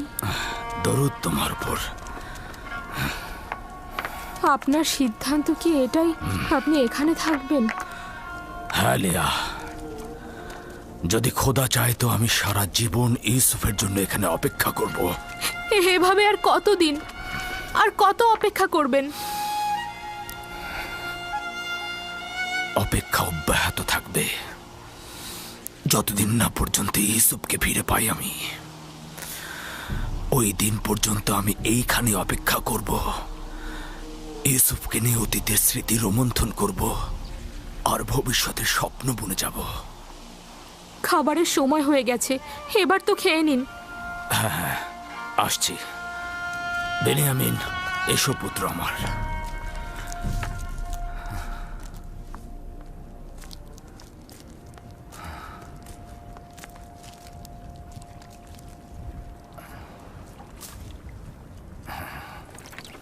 ইউজারসিফ কি ভিন্ন খোদার পূজারী? আপনি কিছু জানেন? না, আমি এ ব্যাপারে খুব একটা জানি না। অনেকেই মনে করে সে আসমানের খোদাকে পূজা করে, মিশরের খোদাকে দুশমন মনে করে। একজন বালক এসব ব্যাপারে কি এমন জানতে পারে? তাকে যেভাবে শেখানো হবে সে ঠিক সেইভাবেই চিন্তা করবে। আর এখন তো আমি আর তুমি আছি, আমরাই ঠিক করব যে সে কার ইবাদত করবে আর কার ইবাদত করবে না। যদি চাও তার সঙ্গে আমুন খোদা নিয়ে কথা বলো, আর মন্দিরে যাবার সময় তাকে সঙ্গে করে নিয়ে যাও। আর এতে করে ও মিশরের আইন ও আমুন সম্পর্কে জানতে পারবে।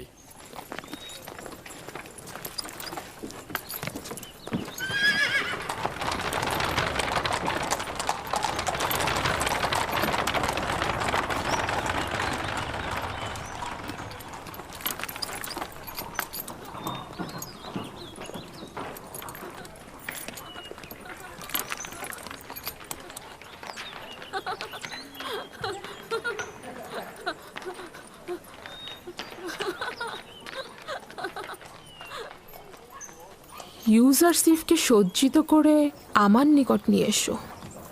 ভ্রাম্যমান সিংহাসন প্রস্তুত করতে বলো। আমি এখনই বের হব। তাহলে ভ্রাম্যমান সিংহাসন প্রস্তুত করো।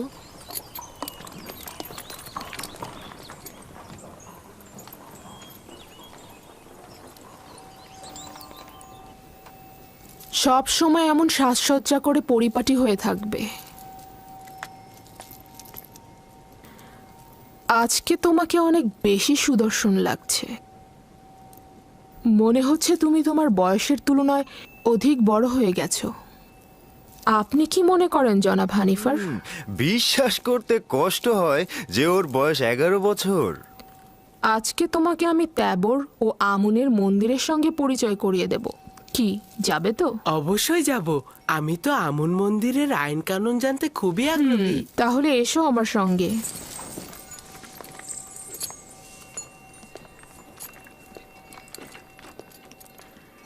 জুলেখা কি সত্যি সত্যি ইউজারসিফকে সন্তান বলে ভাবে, নাকি মুখেই বলে?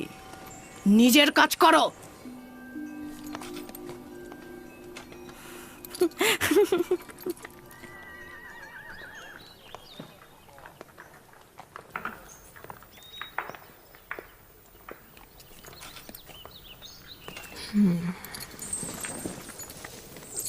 ইউজারসিফ, উঠে এসো।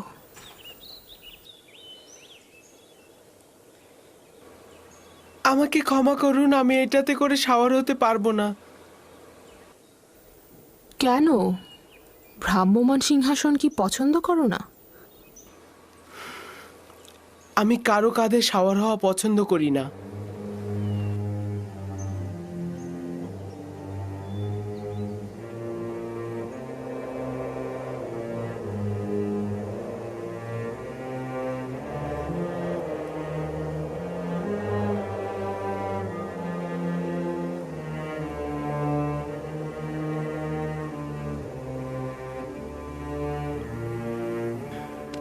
বানু জুলেখার হুকুম মান্য করাই তোমার কাজ।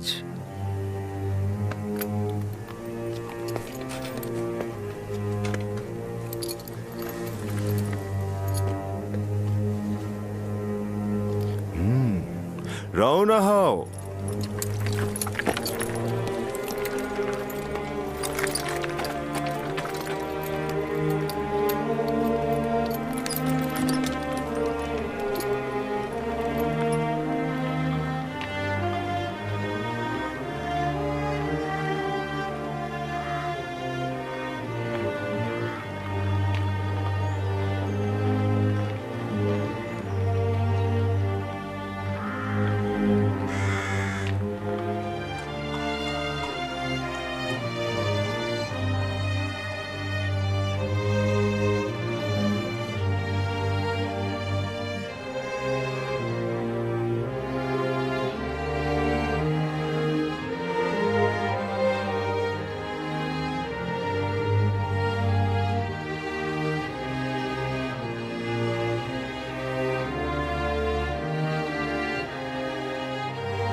ওই যে পশ্চিম দিকটা দেখছো, ওটাকে বলা হয় মৃতদের দুনিয়া।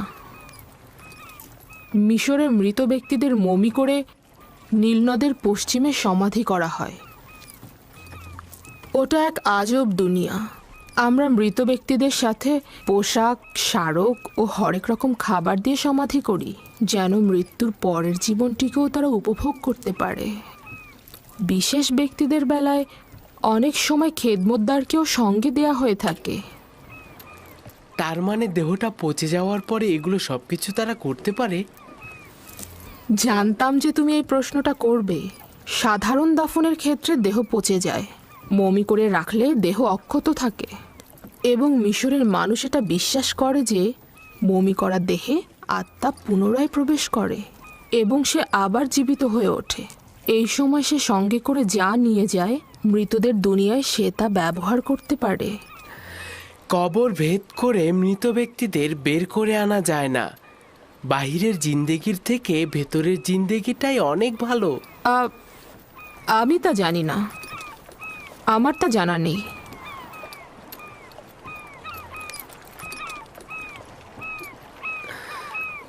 যদি আমরা এখানে বেশি সময় থাকি তাহলে বলুন না সিংহাসনটা নিচে নামাতে।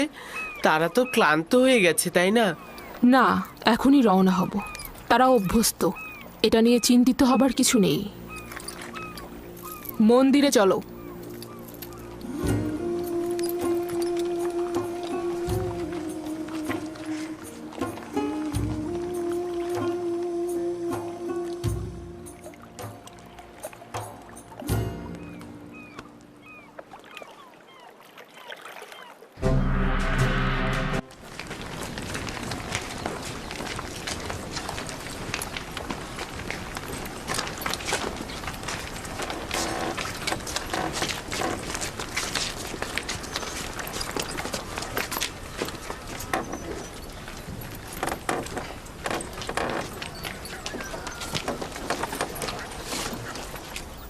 এটি আমুনের এবাদতখানা। আমরা এখন মহান খোদা আমুনের সকালে জাগ্রত হবার উৎসবে সামিল হব। তার মানে আমুন মিশরের মহান খোদা গতরাতে ঘুমিয়েছিলেন? হ্যাঁ, আমুন এবং অন্যান্য খোদাগণ রাতগুলোতে বিশ্রাম করে থাকেন।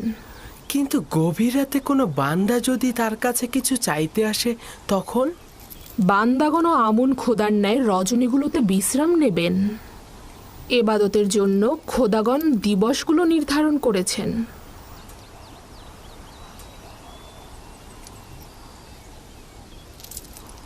ভেতরে চলো।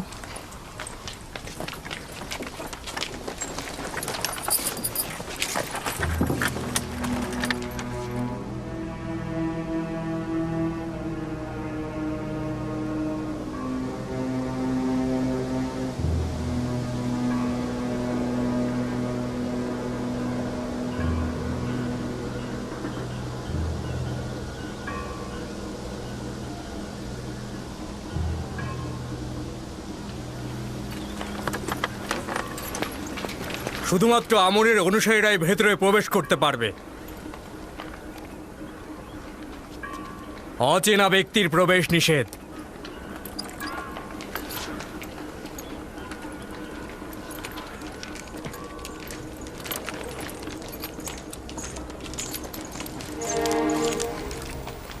সকল খাদেমগণ পূর্বেই নিজেদেরকে নীল নদে পবিত্র করে নিয়েছেন। তারা একেবারে এবাদতখানার অভ্যন্তরে প্রবেশ করতে পারেন।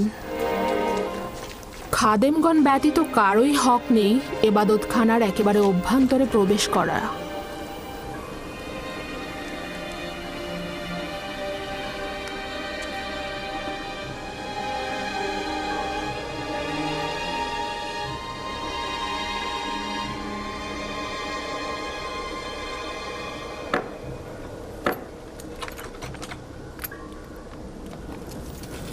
ওই প্রসাধনীগুলো দ্বারা আমুনকে ধৌত করে পবিত্র করা হবে।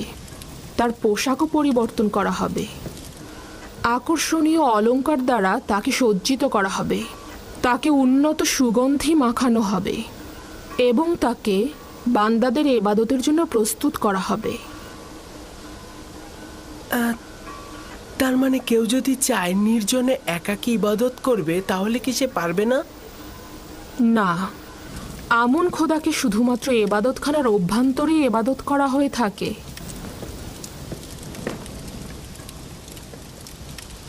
কিন্তু আমি তো শুনেছি খোদাপান সর্বত্র রয়েছে।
হে সমুন্নত আত্মার অধিকারী আমাদের আমুন খোদাবান্ধ, আপনি তো এতদিন আসমানে উড়ন্ত অবস্থায় ছিলেন। এখন বস্তুবাদী দুনিয়ায় উত্তম হবে নিজেকে জমিনের বুকে নিয়ে আসুন, যেন আপনি আপনার বান্দাদের এবং ইবাদতকারীদের ওপর বিস্তার ঘটাতে পারেন। হে মহান আমুন, আপনি আবির্ভূত হন, আবির্ভূত হন। হে শক্তিশালী মহান আমুন খোদা, পরম প্রশান্তির বিশ্রাম ভেঙে আবির্ভূত হন।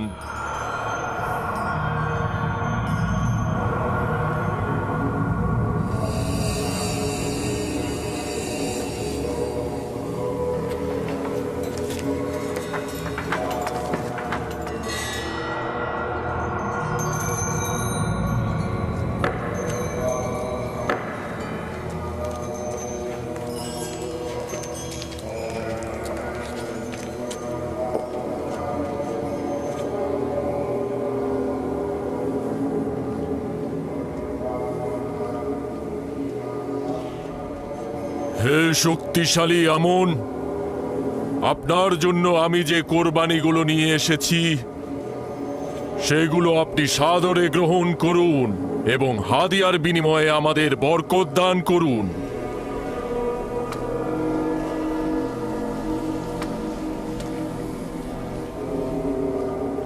এখন এগুলো পুরোহিত ও জনগণের মাঝে বন্টন করে দাও।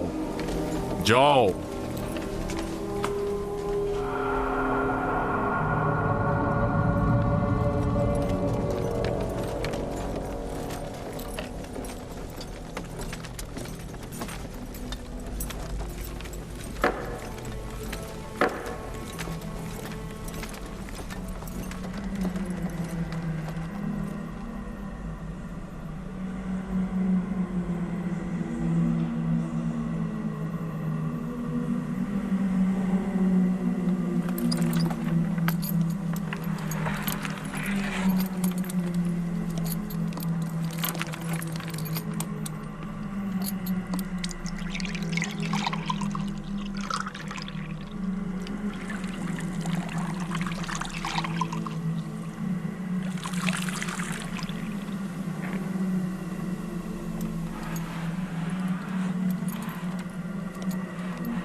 হে মহান আমুন, আপনি আমাদের প্রভু। হে মহান আমুন, আপনি আমাদের প্রভু। দেখেছো আমুনকে কত সাজানো হয়েছে, তাকে কত সুদর্শন লাগছে। ইবাদতকারীগণ তার সোনার অলংকার চুরি করে না? না, খাদেমগণের হেফাজতে থাকে। কারো এত সাহসী নেই যে চুরি করবে। হেফাজতেই থাকা উচিত, না হলে সম্ভাবনা আছে চুরি হবার। আমি ভেবেছিলাম আমুন আপনাদের হেফাজত করবে, কিন্তু খাদেম ও বান্দাগণ উল্টো তারই হেফাজত করছে দেখছি। তাতে কি অসুবিধা? আমুন সর্বোত্তম ও সর্বোৎকৃষ্ট বস্তু যা আমাদের কাছে রয়েছে, তাকে তো হেফাজত করতেই হবে। আপনার বান্দাদের প্রতি নিয়ামত বর্ষণ করুন। বরকত বর্ষিত হোক হে আমার বান্দাগণ। আমি আমুন খোদা, আমি নিজেকে ঐশ্বরিক স্থান থেকে নামিয়ে এনেছি শুধুমাত্র আমার বান্দাদের পার্থিব জীবনের কল্যাণ সাধনে। আমার ইরাদা তোমাদের নতুন পথের সন্ধান দেবে, জীবনে প্রশান্তি আনবে। আমার সন্তুষ্টি তোমাদের মঙ্গল। আমুন খোদার ইবাদত করো, প্রস্থান করো আর তালাশ করো। আমি সর্বত্র বিরাজমান। আমার ইরাদা তোমাদের কাম্য। মহান আমুন আমাদের খোদা।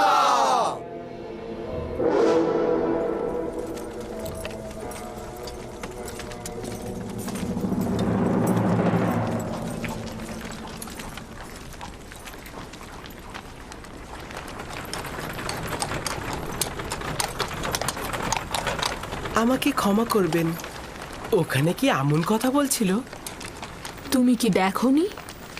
না, দেখেছি, কিন্তু একটা পাথর কি করে কথা বলতে পারে? আমুন পাথরের নয়, সে রুহের অধিকারী। সে একটি মূর্তির আকৃতিতে রয়েছে। আমাকে ক্ষমা করবেন। আমুন এমন এক খোদা যে চাহিদার ঊর্ধ্বে। কিন্তু আমি তো তার আজকে অনেক রকম প্রয়োজন দেখেছি। তাকে সাজসজ্জা করানোর জন্য অনেক রকম অলংকারের প্রয়োজন তার। সে নড়াচড়া করার জন্য খাদিমগণের উপরে নির্ভরশীল। তার মানে তার নিজের চলাফেরা করার জন্য অন্যের সাহায্যের প্রয়োজন হয়। তার নিজের জন্য বাসস্থান, নারী, সন্তান আরো অনেক কিছুর প্রয়োজন হয়। তার মানে আমরা যে পথ চলি, নিজেদেরকে সজ্জিত ও পবিত্র করে রাখি, তার জন্য আমুনের কোনো দরকার নেই, কোনো প্রয়োজন নেই। আছে। তার সামনে আমি অসহায় অনুভব করছিলাম। সে শুধু বাইরে থেকেই একজন বালক। সে আমাকে যথাযথ প্রশ্ন করেছে, কিন্তু আমি তার সঠিক উত্তর দিতে পারিনি। অসংখ্য প্রশ্নের জবাব আমার নিজের জন্যই সন্তুষ্টির ছিল না। তার প্রখর বুদ্ধি রয়েছে। চিন্তিত হও না, আমি তাকে আমনের এবাদতখানায় নিয়ে যাব এবং সকল কিছু বুঝিয়ে দেব।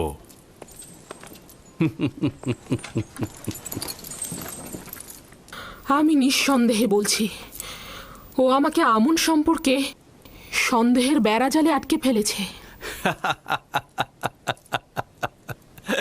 তাহলে বলছো যে শিকারী তার নিজের ফাঁদে নিজেই আটকা পড়েছে?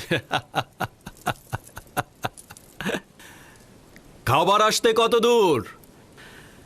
এমন খিদে পেয়েছে মনে হচ্ছে যেন একটা গোটা ভেড়া আমি একাই সাবার করে ফেলবো।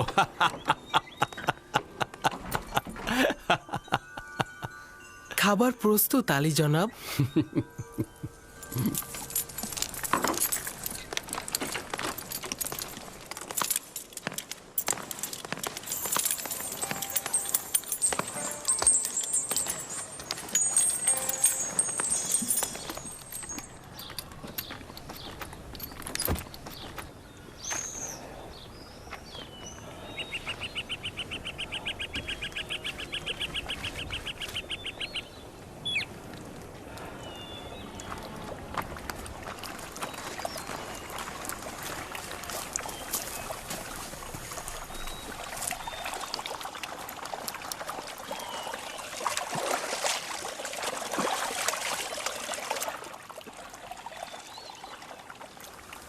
আব্বাজান কুঁড়ে ঘরটি তৈরি করে ফেলেছেন। এত কাজ তিনি একা একা করলেন, আমাদের সাহায্য নিলেন না।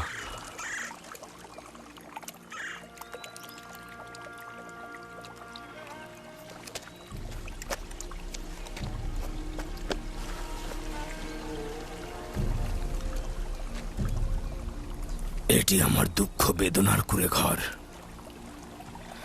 এটি সেই কুঁড়ে ঘর যেখানে আমি আমার বাকি জীবনটা কাটাবো আর আমার ইউসুফের জন্য দুঃখ বিলাপ করব। আর এই পথের অগ্রভাগে তার ফিরে আসার অপেক্ষায় থাকবো আমি। আব্বাজান, ইউসুফ কি সত্যি সত্যি ফিরে আসবে? বলুন না। অবশ্যই ফিরে আসবে দিনে, আর আমাদের উচিত ইউসুফের ফিরে আসার জন্য অপেক্ষা করে যাওয়া। আপনি কেন চেষ্টা করছেন না ইউসুফকে ভুলে যেতে? কি করে ভুলবো লিয়া? যদি জানতাম সে মারা গেছে তাহলে কিছুদিন বিলাপ করতাম, তারপর ভুলে যেতাম। কিন্তু এখন জানি না সে কোথায় আছে। অবিরাম নিজেকে প্রশ্ন করে যাচ্ছি সে কোথায় আছে, কেমন আছে আমার ইউসুফ। না জানি কোন বালা মুসিবতে আছে, ডাকাতের হাতে পড়েছে না দাস বিক্রেতাদের হাতে পড়ে গোলামি করছে সে এখন। তাকে কি গুনাহ স্পর্শ করেছে? ভর পেটে আছে নাকি ক্ষুধার্ত অবস্থায় আছে? শান্ত হন খোদার নবী, নিজেকে এত কষ্ট দেবেন না। প্রিয় মানুষের মৃত্যু বেদনারও একটা সীমা আছে লিয়া, কিন্তু বিচ্ছেদের বেদনা চিরস্থায়ী, তা সহ্য করা দুঃসাধ্য। আমি সবুর করাকে পেশা হিসাবে নিলাম, তবে আমি অবশ্যই মিলনের আশায় রইব, অবশ্যই রইব।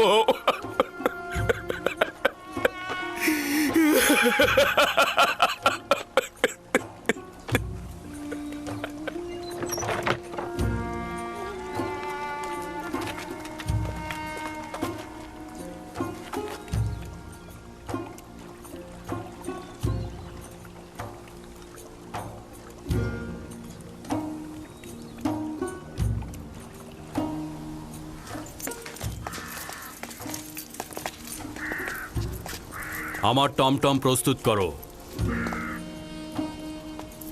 ইউজারসিফকে আপনার সাথে নিয়ে যাওয়া কি উচিত হবে? হ্যাঁ, উচিত হবে। আমেন হতেব তার প্রশংসা শুনেছে, তাকে আমেন হতেবের কাছে নিয়ে যাব, এবাদতখানায় নিয়ে যাব। ভাবছি তাতে কোনো ফায়দা হবে না। তাকে বালক হিসেবে অবজ্ঞা করবেন না। সে যেহেতু প্রাচীন বৃক্ষ নয়, সেহেতু সে খুব নমনীয় হবে, তাকে তাড়াতাড়ি বোঝানো যাবে। তাকে আমি বুঝিয়ে দেব মিশরের আইন কানুন ও পবিত্রতা। তুমি কোনো চিন্তা করো না।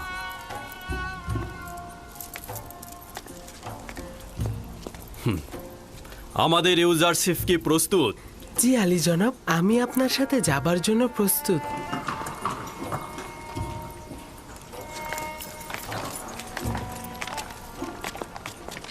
ইউজারসিফ, এই গাড়িগুলো বিপজ্জনক, নিজের হেফাজত করো। আপনি চিন্তা করবেন না, দুর্ঘটনা ঘটবে না, চিন্তা করো না। টমটমে আমার পাশে, আমি তাকে দেখে শুনে রাখবো। আপনিও লক্ষ্য রাখবেন নিজের প্রতি।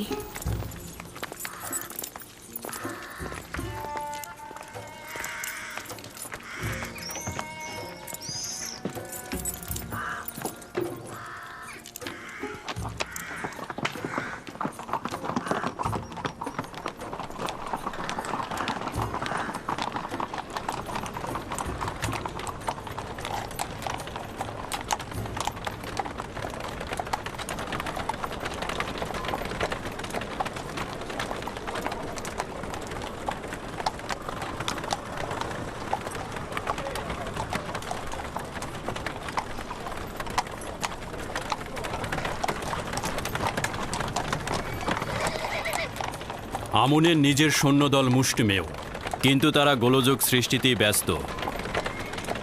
এই গুদামগুলো আমুনের এবাদতখানার মালিকানাধীন। প্রতি বছর মিশরের খাদ্যশস্যের বিরাট একটি অংশ এখানে জমা হয়।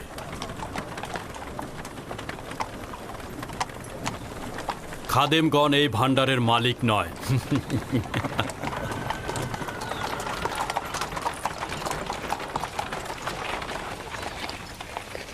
ওই বাগানে যে নারীগুলো দেখতে পাচ্ছ তারা সবাই আমুনের অধিকারী।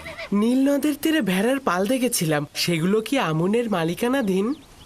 ওই যেগুলো একটু মোটা তাজা সেগুলো আমুনকে উৎসর্গ করা হয়। এত সব কিছুর প্রয়োজন কি আমুনের নাকি ইবাদতখানার খাদেমগণদের? আমার তো মনে হয় আমুনের নাম করে খাদেমগণ এগুলো ভোগ করে থাকে। যদি আবারও শহরের মধ্যে ভীতির সঞ্চার করো তাহলে চাবুকের ভাষায় কথা বলবো না, শামশিরের ভাষায় কথা বলবো। এরপর আর ক্ষমা করব না। জনাব পুতিফার কি শুধুমাত্র এই বালককে এখানে পরিচয় করিয়ে দিতে হাজির হয়েছে? না আমার খোদা বান্দেগার, আমুনের স্বেচ্ছাচারী ও উগ্র মেজাজের সিপাহীদের বিরুদ্ধে অভিযোগ নিয়ে এসেছি। প্রতিনিয়ত রাস্তায় সাধারণ মানুষদের পদদলিত করছে তারা। কোনরূপ কুদরতি তাদের জন্য ভীতিকর নয়, আইনের কোনরূপ তোয়াক্কাই করছে না তারা। এটাই ভয় হচ্ছে যে এখনই যদি তাদের ওপরে কোনো পদক্ষেপ না নেই তাহলে মিশরের হুকুমতের উপরে কদম ফেলতে কোনরূপ দ্বিধাবোধ করবে না ওই আমুনের সিপাহীগণ। আমুনের খাদেমদের বিরোধিতা করা কুফরির শামিল। আমুন ও আমুনের খেদমতগার এক নয়। আমুনের প্রতি আমার যথেষ্ট বিশ্বাস রয়েছে, কিন্তু আমুনের খেদমতগারদের স্বেচ্ছাচারিতা শেষ প্রান্তে উপনীত হয়েছে। তবে সংঘাতের জন্য বেশি তাড়াহুড়া করব না আমি।